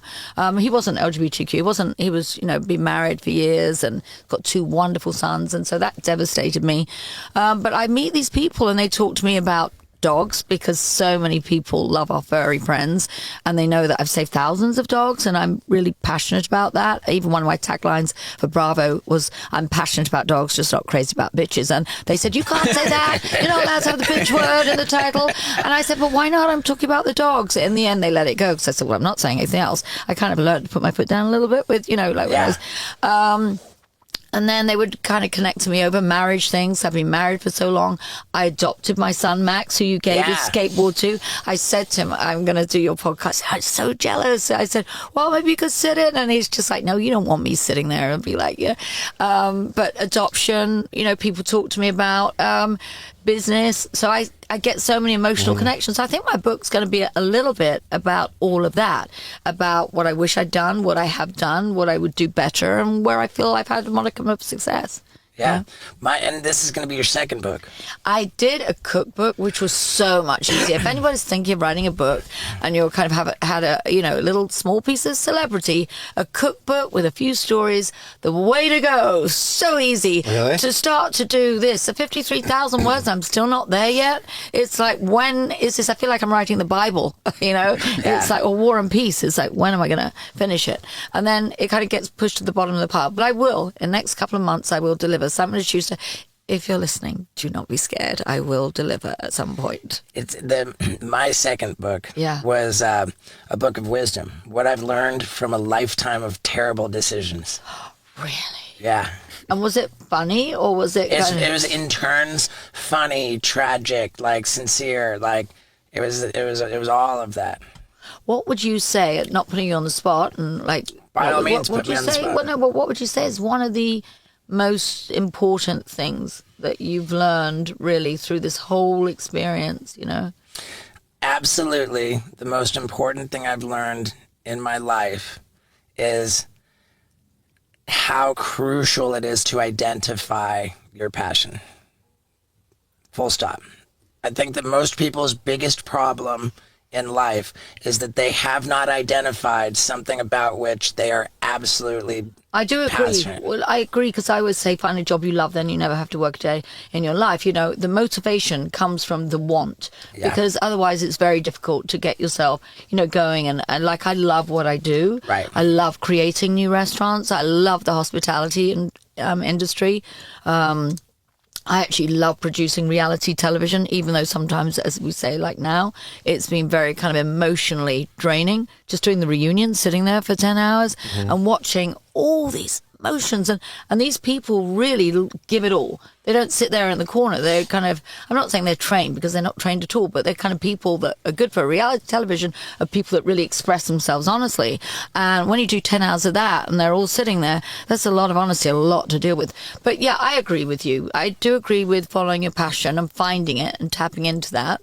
I think one of the things that I feel that's really important is, and we were just talking about this in the kitchen, I was talking with Scott, just before I came in, that I think humility, and I don't mean be humble, but really understanding that, we're all human beings, we all have, and you might get some success, or you might be, famous, or you might be, wealthy from great choices you've made and everything, but still being down to earth and kind and identifying with everybody, I think it's really, really important. And, like you say, oh, will you get in the truck? Damn right, I'll get in the fucking truck. I'll drive it across the country. You know what I mean? I'm not that. You know what I mean? I'm not that. I'm still in there picking up dog shit. Doesn't matter how many people I've got helping me. I've got 6 dogs.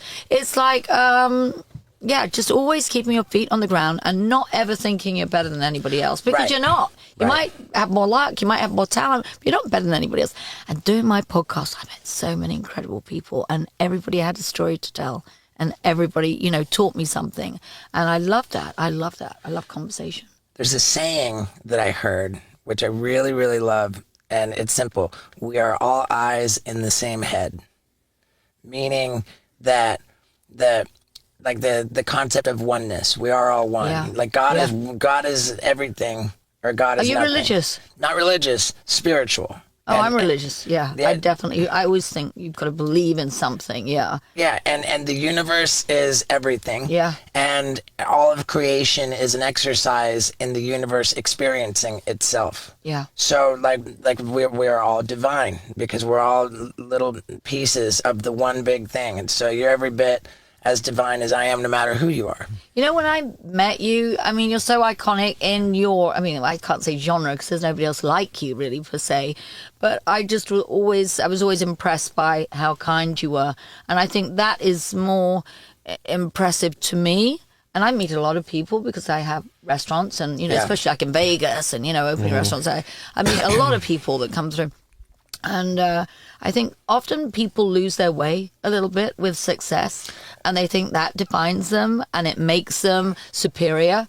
And I've seen people with money. Listen, I don't give a shit how much money you've got, because unless you're going to bring a bag of it to me at dinner, fuck off. I don't need it. I don't need an attitude either. But you do see people like that.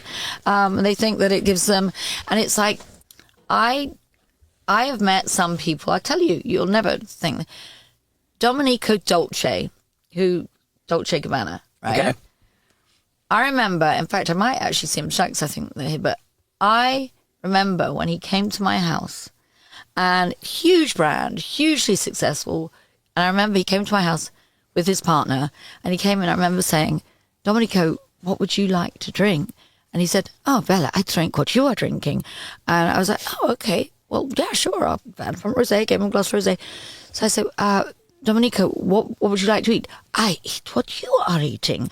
And the kindness, how wonderful this person was, it always resonated with me and has since become a great friend. And I remember when Jiggy died, he sent this 3-piece suit. He knew Ken always used to carry Jiggy around, and Jiggy was kind of iconic. He'd been on hundreds of episodes of reality television, and he'd inspired the Vanderpump Dog Foundation.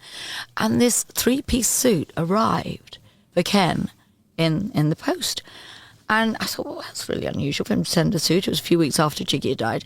And inside the coat and the lining were all pictures of Jiggy. And I thought, he has to be one of the kindest, most considerate, and also extremely wealthy, extremely successful, but never, ever lost a second of that, you know. And yeah, I've seen other people that made a lot of money that just treat people like shit, treat staff like shit. And they say if you want to know somebody's true personality, see how they treat the server in a restaurant. Yeah, they say you can, what is it? You can measure a man's worth by the way he treats people who have no importance to him. Yeah. Actually, a server's really important to you. Right. Wow, that's pretty crazy. Yeah. If you're on a date with somebody and they're dismissive of, that's a red flag. Yeah, for sure. I dated a girl one time who was rude and I was just completely turned off. Yeah, put you off. Yeah, for sure. How can you recover from that? Yeah. I've never even really thought about it in terms of like the importance of people. I just think that it's a spiritual axiom that the way we treat others is a reflection of how we feel about ourselves. Exactly. But there's a lot of truth in it if you're going to only be nice to people who are important. Yeah, for sure. I mean, imagine serving tables and they're just like, get over here. Yeah. You know, and like the guy has to do it because he's in the service industry, but it's like, it's humiliating. Yeah. Yeah, that's I served tables for 20 years and it's just Did you? Yeah. Food runner, busboy. Wow. Everything. Yeah. And it was just... I'm super grateful I don't have that problem. That and sometimes they don't tip. So like they treat you like dog shit and they don't tip and you're like... Yeah. My father said never get in a taxi unless you can afford to give him a tip. You don't belong in there unless you can afford to give him a tip. I learned that from my father, yeah. That's great. Yeah. Now with my father... is he still alive? He is. Mine is too, yeah. Not my mother, but my father. Yeah, same as me. My mother died recently. Yeah. And my father was quite wildly successful businessman.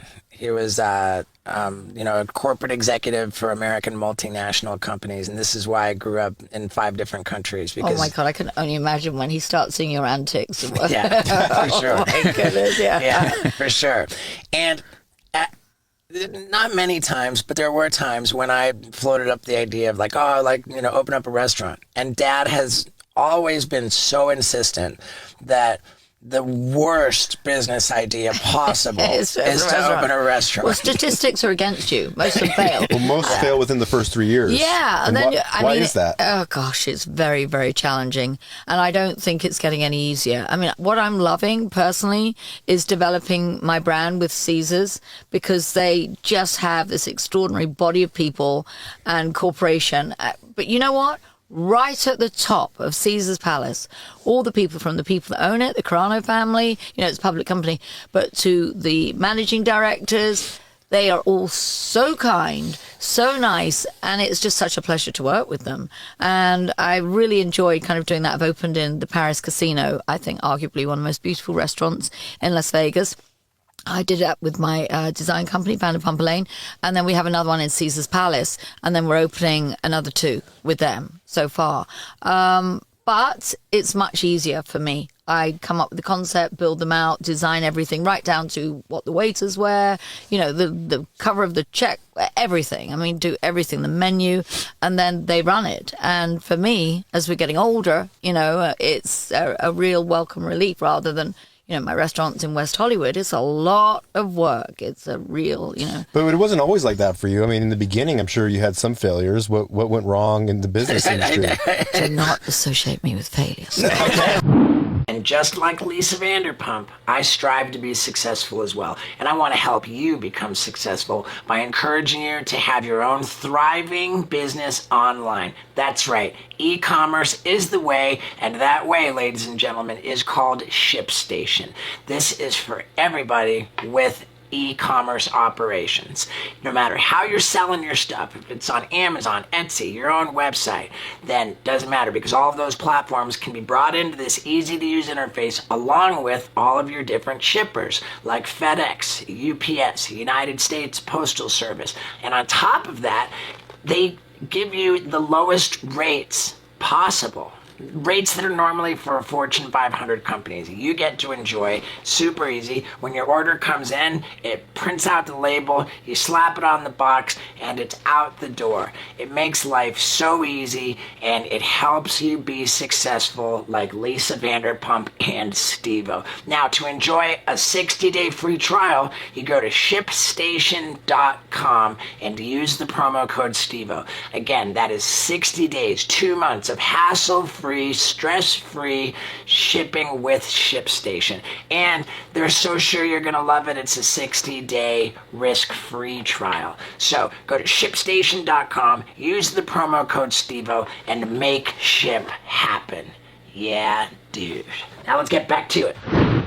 Maybe that's the difference in your mindset. I've walked away from some, like in COVID, we walked away from Villa Blanca because the lease had run out. It was just a few months before the lease was running out. And we said, look, to the landlord, we'll, pay you half, through COVID because we're closed, obviously. And he said, no, I want the whole rent, which was something like $80,000 a month. I said, bye, see ya.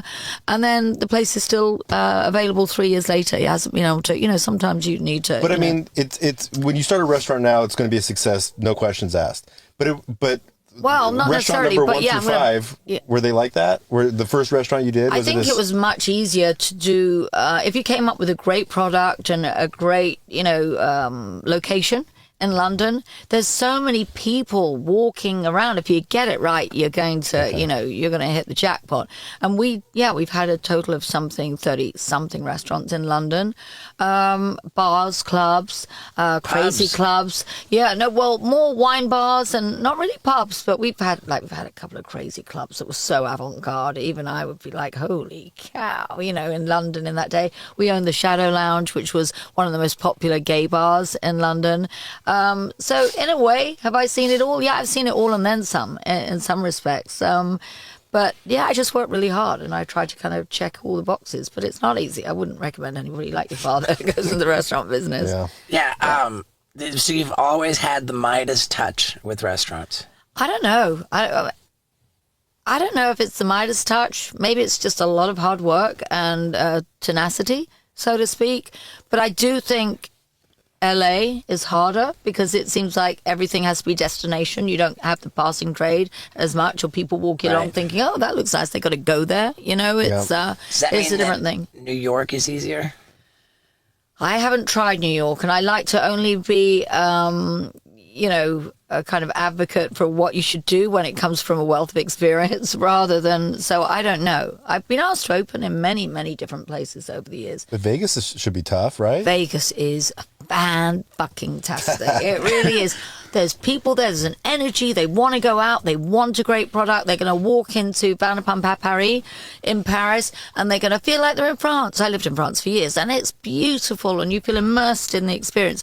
Walk into the cocktail garden, it's like an oasis. So I go with, and that's also why I've never really created a chain, because what's exciting for me is creating a new project. Like my new one that I'm doing, I'm not allowed to say. When's this coming out? I'm not allowed to say. But I'm not sure. Yeah, well, I'm not allowed to say. But my new projects, I haven't announced it yet, will be a total individual concept. And I love that, Yeah, we're heading out to Vegas tomorrow. We should stop are by you? one of the restaurants. Is this truck going to Vegas? Because I might be sitting in this seat going with you.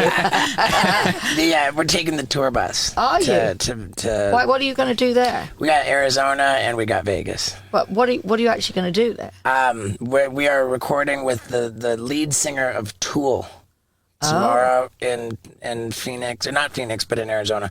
The day after that, we're recording with Steve Aoki, the DJ in Vegas. Oh, right. So that's going to be fun, right? Yeah. Well, you must go there, and you must go there. Check it now, out. in Caesar's Palace, it's Yes. you and Gordon Ramsay. Is that right? Well, not together. Right, No. not together, but both have restaurants in Caesar's Palace. Yeah, for sure. So does that make you guys, and probably other dynamics, make you guys bitter rivals? No, we love each other. Yeah. Really great. In fact, my new restaurant is going to be right next to him as well. We're really good together. I think we're polar opposite in terms of what he does. I have great respect for Gordon.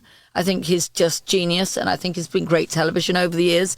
And he just, I wouldn't try. I will always do my research of what I'm going to deliver. I'm very ambiance driven. You know, he looks more like chef driven. You know, you know that you're going to go in there and get the best beef Wellington, or you know, that kind of. When you're doing a restaurant, is the goal to get a Michelin rating? Oh God, no. No, not at all. But Gordon's would be, right? That's the reason why he would start a restaurant. No, I don't think so. I think he's pretty commercial, but he wants to deliver just a great product, you know. I love Gordon too. Yeah, he's great. And he's very English, and he's got that sense of humor. I think our sense of humor is a lot more provocative than American humor. You know, we have to kind of tone it down a bit. Well, apart from Ricky Gervais, he doesn't tone anything down. He's like, I don't give a fuck. That's the way you go on, you know. I think in England, our humor is kind of more aggressive, you know. But it's not only the humor; it's I think you guys are more graceful and like the men are more like James Bond. The women are like just elegant and classy and. Really? Well, look at you. You're the most graceful woman I've ever met in my life. Are you serious? Yeah. I'm sitting here with my feet up and cross-legged. But you have a style about it, you know? And it's... I love this guy. Can he follow me around? But I mean, there is a difference, right? I mean... It's the accent. It can fool you. But it's like, oh, don't worry about that, darling. Yeah, well, it's true. Don't worry about it. Can you paint a picture of what it was like opening the very first restaurant? Well, I met Ken when he had a wine bar. So I met Ken when I was 21 through my brother. Ken had a wine bar, so he was already just starting to get into the hospitality business. But he had this wine bar ostensibly to get laid, to meet different women, to get drunk. That's why he had it. There was no business acumen that came with that at all. Then we opened another one. I kind of got involved with the design. And then we opened another one. We had a very famous restaurant in London called the Pheasant Tree, which was a really beautiful building in Chelsea. So then we built up a chain and we sold out. So I don't ever feel there was a first one and I did it on my own because Ken had this initial one.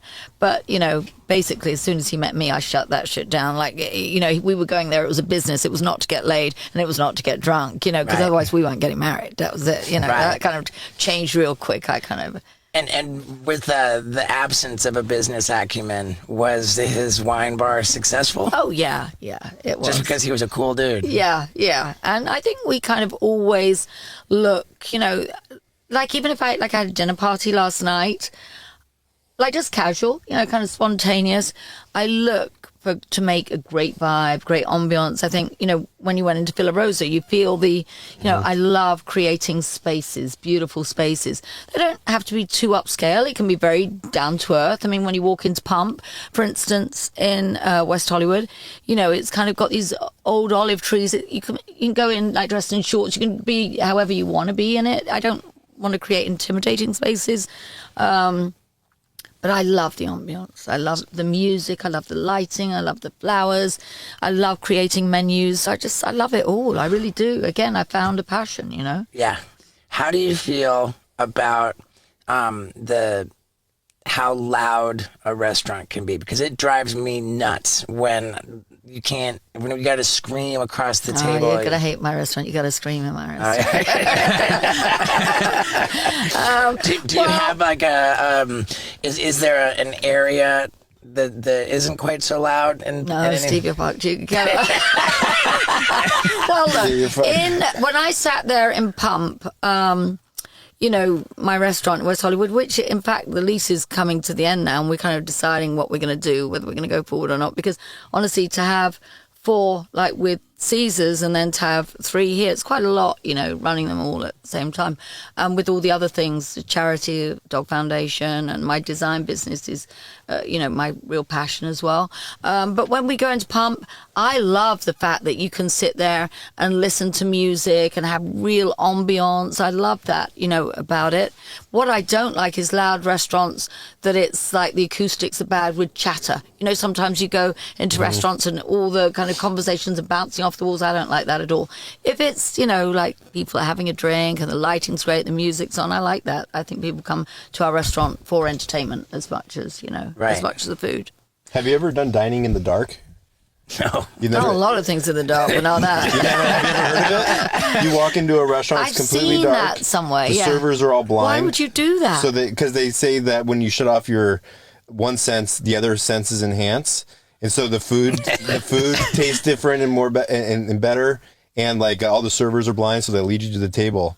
And I was on a date one time. Where was this? There is one. They have pop-ups. They have one in Santa Monica on Wilshire, and I did it. And I went in and I was eating, and I got like panic attack because I was like, I can't see. What if there's a fire? And I started like getting claustrophobic in my head, and I turned my flashlight on my phone, and the whole place freaked out. Threw a bread roll at you. Yeah, they were so pissed. But it Really? was Yeah. like it was a crazy experience. I don't know. I don't really fancy that because I think you eat with your eyes as well. You know, for me, I'm very, very visual.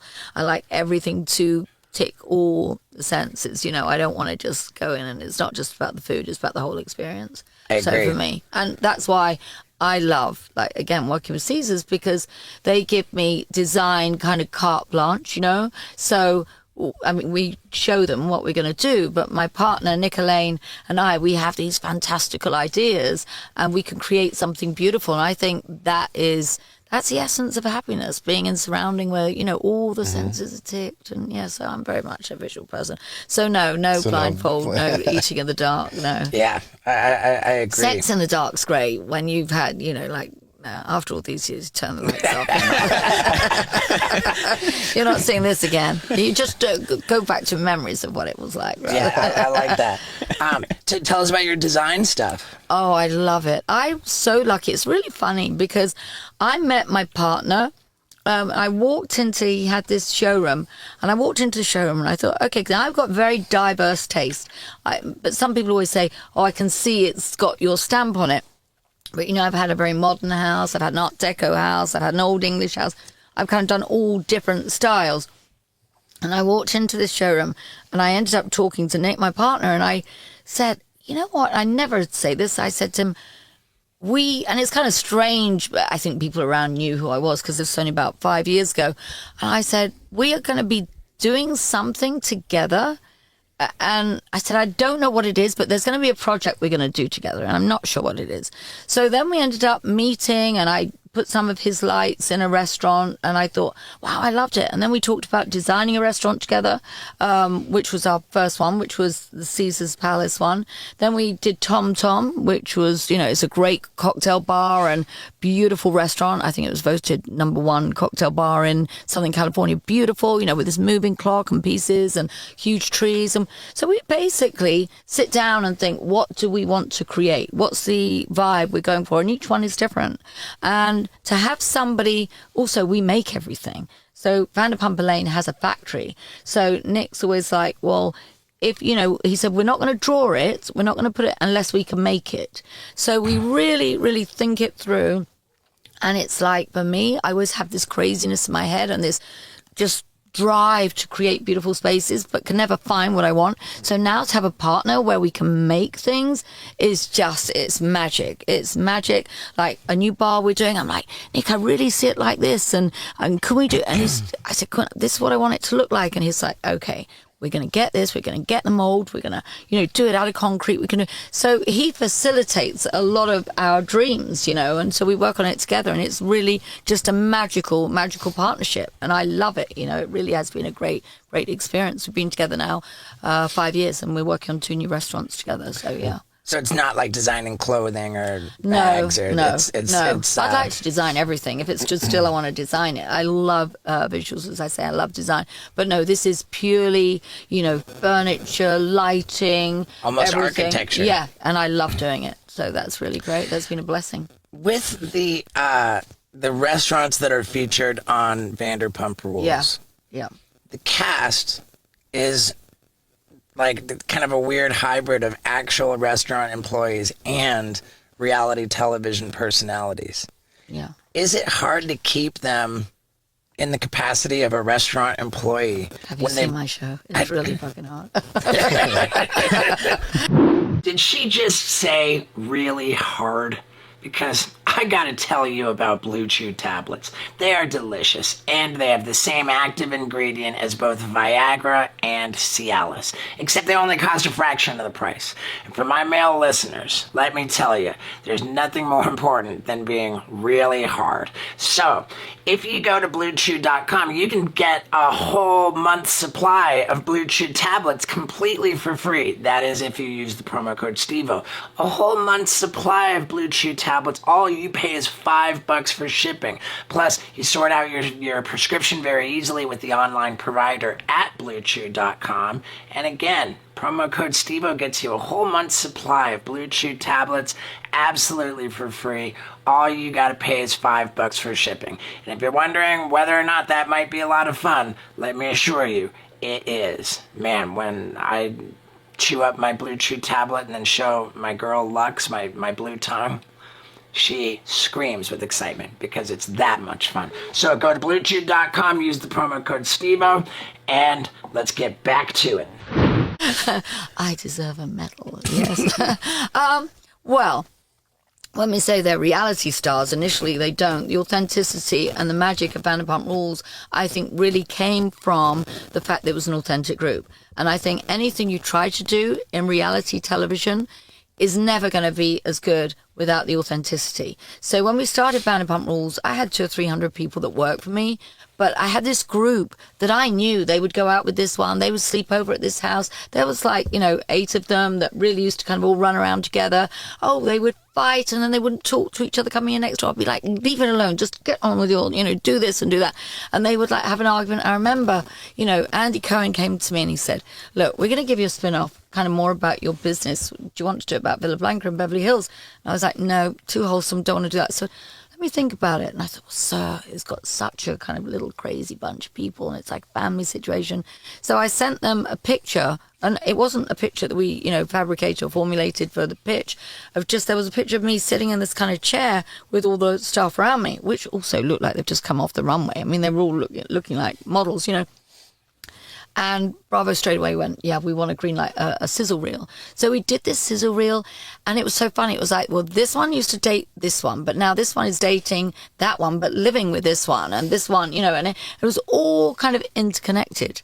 And they basically said, yes, do a show. And I knew that there would be magic in that show because they were all so entwined. And when you're entwined and invested, in the relationship, the stakes are much higher.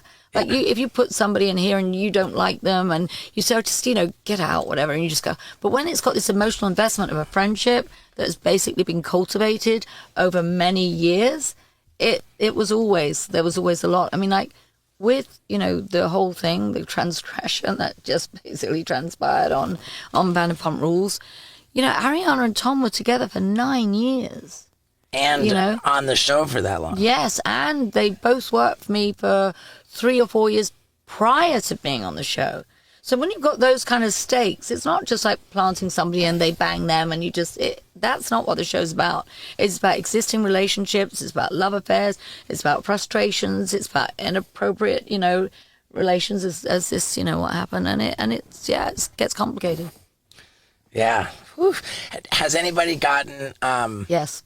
They've done it all. with the fame that the show brought them, did anybody think, I'm too big of a star now to be working in the restaurant, I'm gonna go? Oh, well, that's that was a natural, that most of them don't work for me in the restaurant now. Only a couple of them do. Like James will do his DJing. But the show, I think people have been watching it from the start, understand.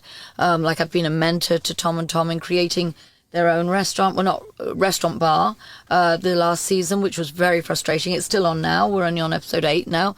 Well, it'll be later. I don't know when this is going to air, but I was saying to them, you know what, guys, it was so frustrating for them trying to get organized to open this restaurant. It cost twice as much, took twice as long as it always does. And I said, you know what, you're the only guys I know that actually want to be in the restaurant business. Everybody else I know in the restaurant business since COVID are now living in Mexico and lying on the beach. I mean, I really knew people that just said, forget it, we're done. We'll never get through this, we're done. And left. And, literally left when they had 3 or 4 restaurants, just walked away.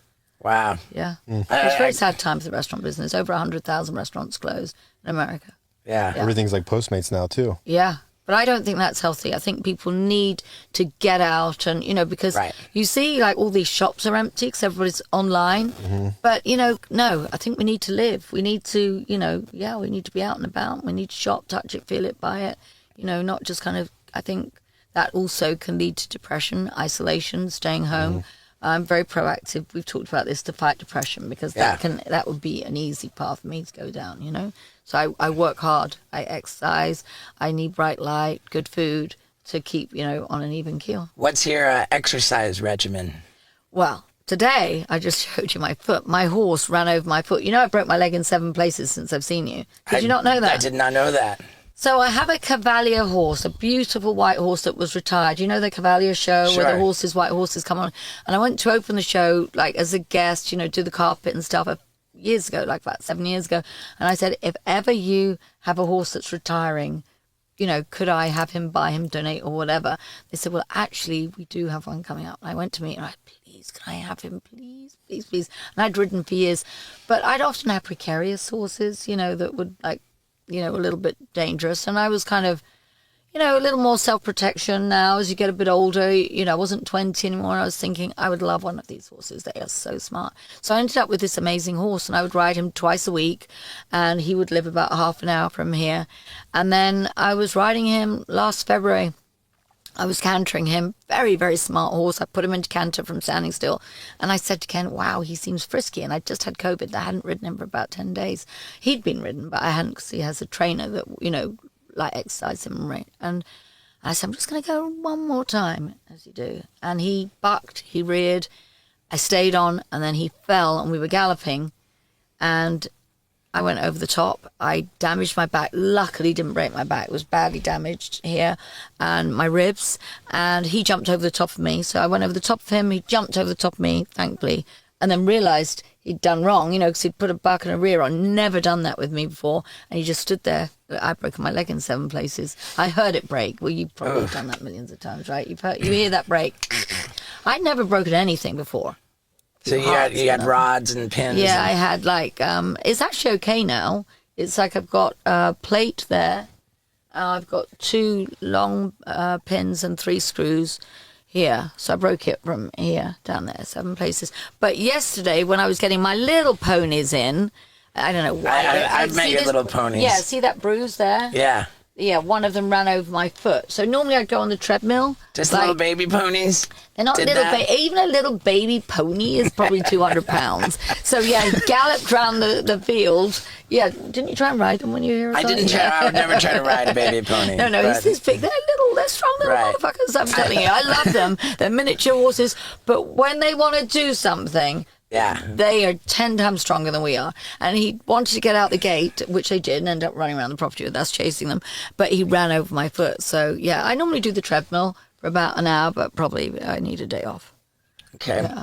Now the Beverly Hills Housewives of Beverly Hills. God help me! Don't even get me started. Yes, Steve. What is it? it just continues on. It's a force of nature. Without me. Oh. Yeah, I left 4 years ago. How about this? Yeah. Your audience is going to be furious with me for my pitiful ignorance. No, listen. Hey, I'm fine with that. I left. There's a cloud of dust behind me.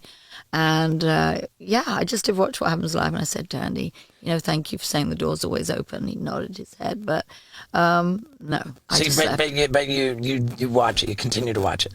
No, I didn't even see the season that I left in. I left. Yeah. I just left. I just turned around. I was fed up with being accused of, I had my own spin-off, really, for 7 years prior to leaving. And by the same production company, the same network. I used to film at the same time.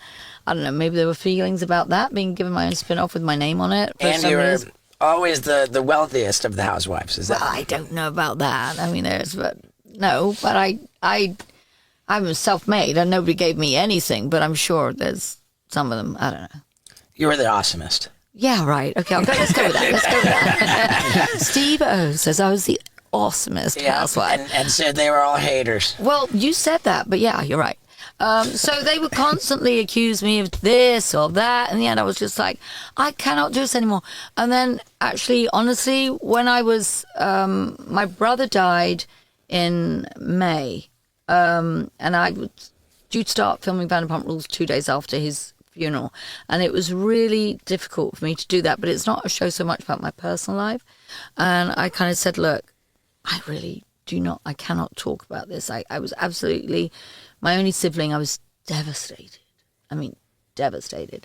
I can't talk about it, and so I managed to get through Vanderpump Rules, coming to the end of that, and they said, we want you to go back to Housewives. In a couple of years, I'd said, look, I don't want to do this anymore.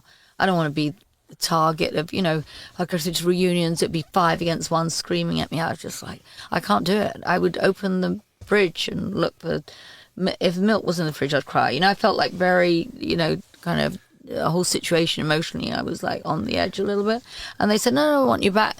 And I just got like into a few episodes, and there was this situation about this dog, and they just kept coming at me saying I would give a story to some ridiculous outlet, and I just said no, and I kept saying no. To me, when you say to somebody, I swear to you on my children's life, that should be good enough, especially coming from somebody that's believer, religious.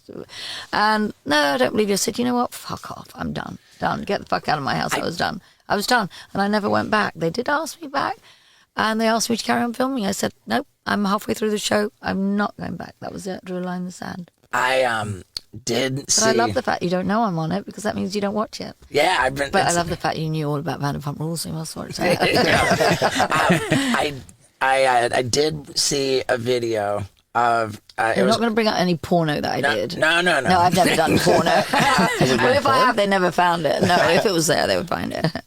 I saw a video. The title was Lisa Vanderpump just what was it called? Just tearing people down, or just like putting people in their place. Like, what was that? It's like a compilation. It was a compilation of you just letting people have it. Oh, right, okay. Well, that's probably Vanderpump Rules. I think I remember when Stacy came on, Stacy was very, she's like, Lisa, you hate me. She wanted her job back. And I remember I went, you're not important enough to hate. Sit down. And that kind of went viral. Yeah. I heard that. I also heard that the part of it was you saying, I've never sold a story in my life, and I'm insulted by that. Yes. Yeah. Because to me, my word is my bond. Sure. And if somebody, a good friend, says to you, I want to know, and I say, if I say my hand to God, or I swear on my children's life, I think that should be good enough for anybody. Yeah. Because any good friend of mine, if they ever said that, I'd say 1,000% I believe you. Now let's figure it out, So for me, just this constant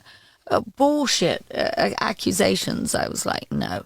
Also, stories never ever came out of my restaurant ever, over the years, and I've seen everything. I mean, we've carried people out the back a million times, Yeah. Not you, but a million. But like people sell their own stories to the outlets. I've never sold a story because I've just always been so dying to get it on TMZ that it never even occurred to me to.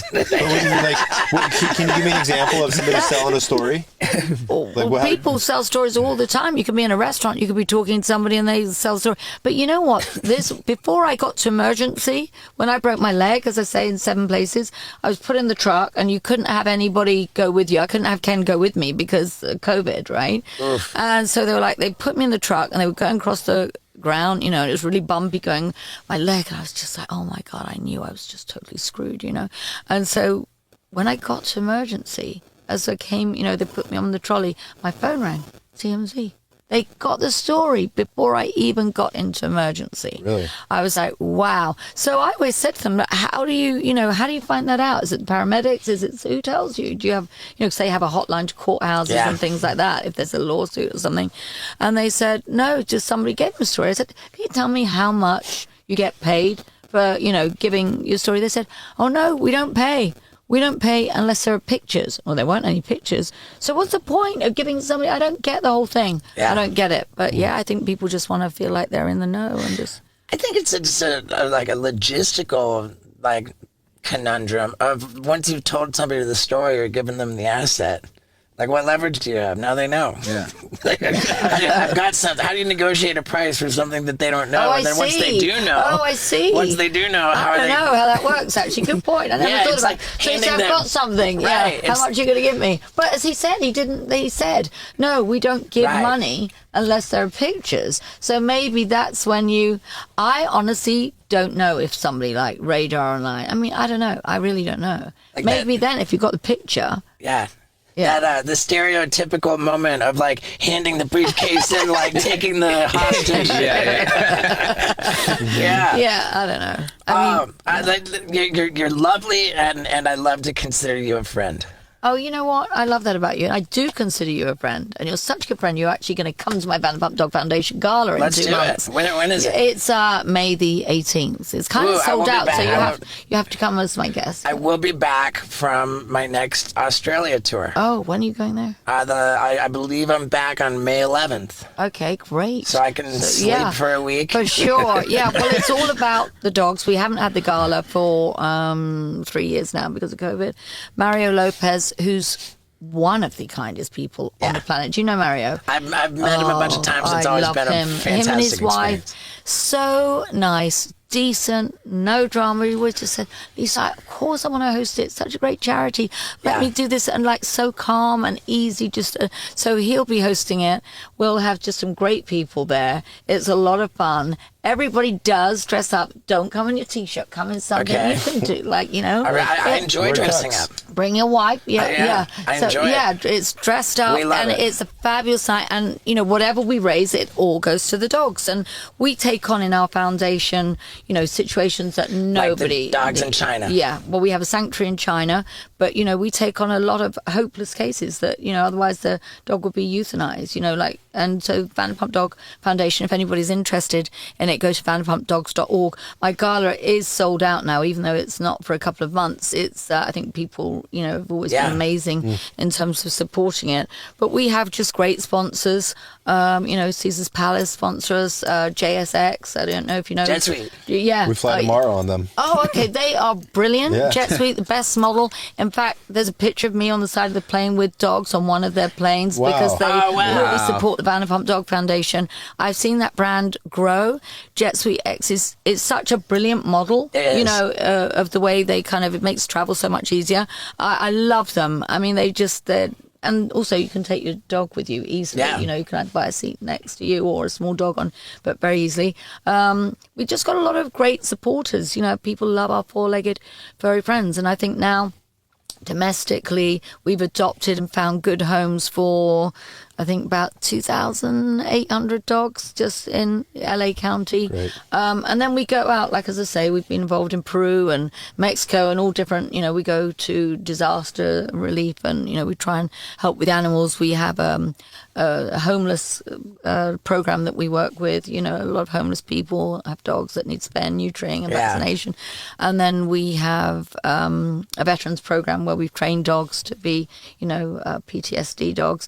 So there's a lot of things, and we fought against the Yulin Dog Meat Festival. So I did a documentary, which actually, yes, it is hard to watch a lot of it, but when people say, "Oh, I can't, I've got to look away," if I looked away, and I love dogs more than people, I worship their little furry paws that walk on. We can't look away in life. Sometimes it has to cause you pain for you to be motivated to do something different. And so we've been really active. We marched to the embassy. We did Congress? I did go to Congress, thank you. And you got the law Resolution passed. 401, yeah. It was to end the dog meat trade, put it in the diplomatic portfolio. So that's, to condemn the dog meat trade.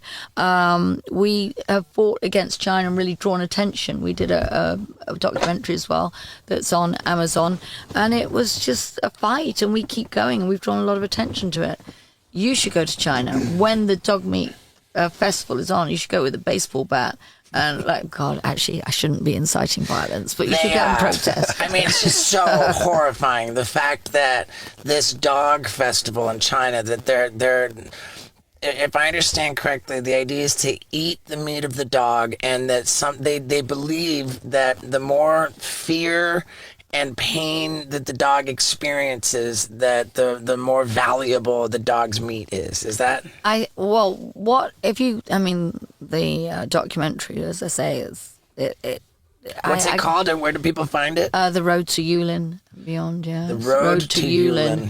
Yeah, it's we've shed so many tears over it. I've seen Ken was thrown off Twitter a few times when you would ever see, some images. He'd be like, I'm going to, he really reacted very kind of vociferously. And where's this documentary available? On Amazon. Yeah. On Amazon. Yeah. And it was something that really motivated us to try and make a difference. I believe I have a platform, and I do believe that if you're a celebrity and you have all these kind of, unbelievable gestures and privileges bestowed upon you, and of course there's a lot of things that are hard to deal with as well, stories that aren't true that people like, right. There's a lot of that, we know, that's difficult to deal with. But you have a social responsibility to draw attention to some, for the greater good. So for me, it was always, suicide prevention. It was LGBTQ issues, it was the dogs, and that was just something I believed is the way of giving back. I mean, we used to feed the homeless from one of my restaurants, Villa Blanca, that closed down for 12 years. Every week we'd cook the food and take it before Housewives, before this. I believe everybody has, it doesn't matter what you do, it doesn't matter if you can't afford to, even if you do one little thing. It's just like, even with donations, even if it's $1 donation, like sometimes we'll actually do dollar donations. We'll have a hopeless case, a dog left on the side of the road or needs, it's a lot of work. But I've got an incredible group of people volunteer, people dedicate their lives for the love of dogs. So, without them, we couldn't do anything. Yeah. Do you like the way that the dog's paws smell? I don't really sniff the paws. I sniff the ears. I'm a big ear sniffer. But I just love them. I just think they're so smart as well. People don't realise how smart they are. It's even so like wonderful. their sense of smell, what they can detect, and they're just incredible. Listen, I love all animals. I'm kind of vegetarian. I eat a bit of chicken, but apart from that, I'm like, I haven't eaten any meat other than seafood for over 14 years.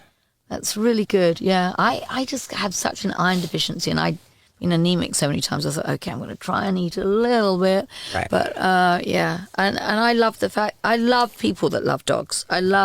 You see a certain kindness in people, the way they treat their animals. And it was very devastating to see what goes on at the Yulin Dog Meat Festival. And there was a lot of, where they would boil the dogs alive. And you see these dogs trying to clamber out of pots, or you see them hang up and beaten with a baseball bat. I mean, just terrible, terrible, terrible videos. It's been a lot of heartbreak over that. But, life's about what you do and making a difference, isn't it? So we just do what we can. And that's, I love that.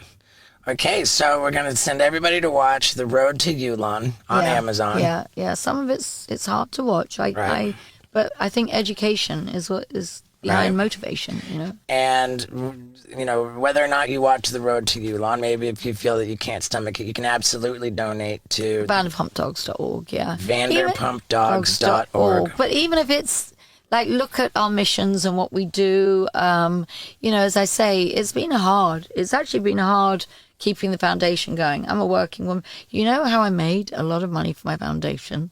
Because when COVID hit, I thought, how are we going to keep this going? All our restaurants are closed. I've got all these dogs, got the sanctuary in China.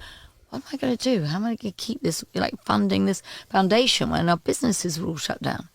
So Lance Bass, very good friend of mine. Have you ever had him on here? I have not had Lance Bass on you here. will love him. Okay. Great guy. I'm godmother to his children. very kind of a lot of fun, but very kind. They do a lot of fostering, and they've had dogs, helped us with our dogs for years. But he said to me, "Oh, have you ever done Cameo?" And I was like, "No."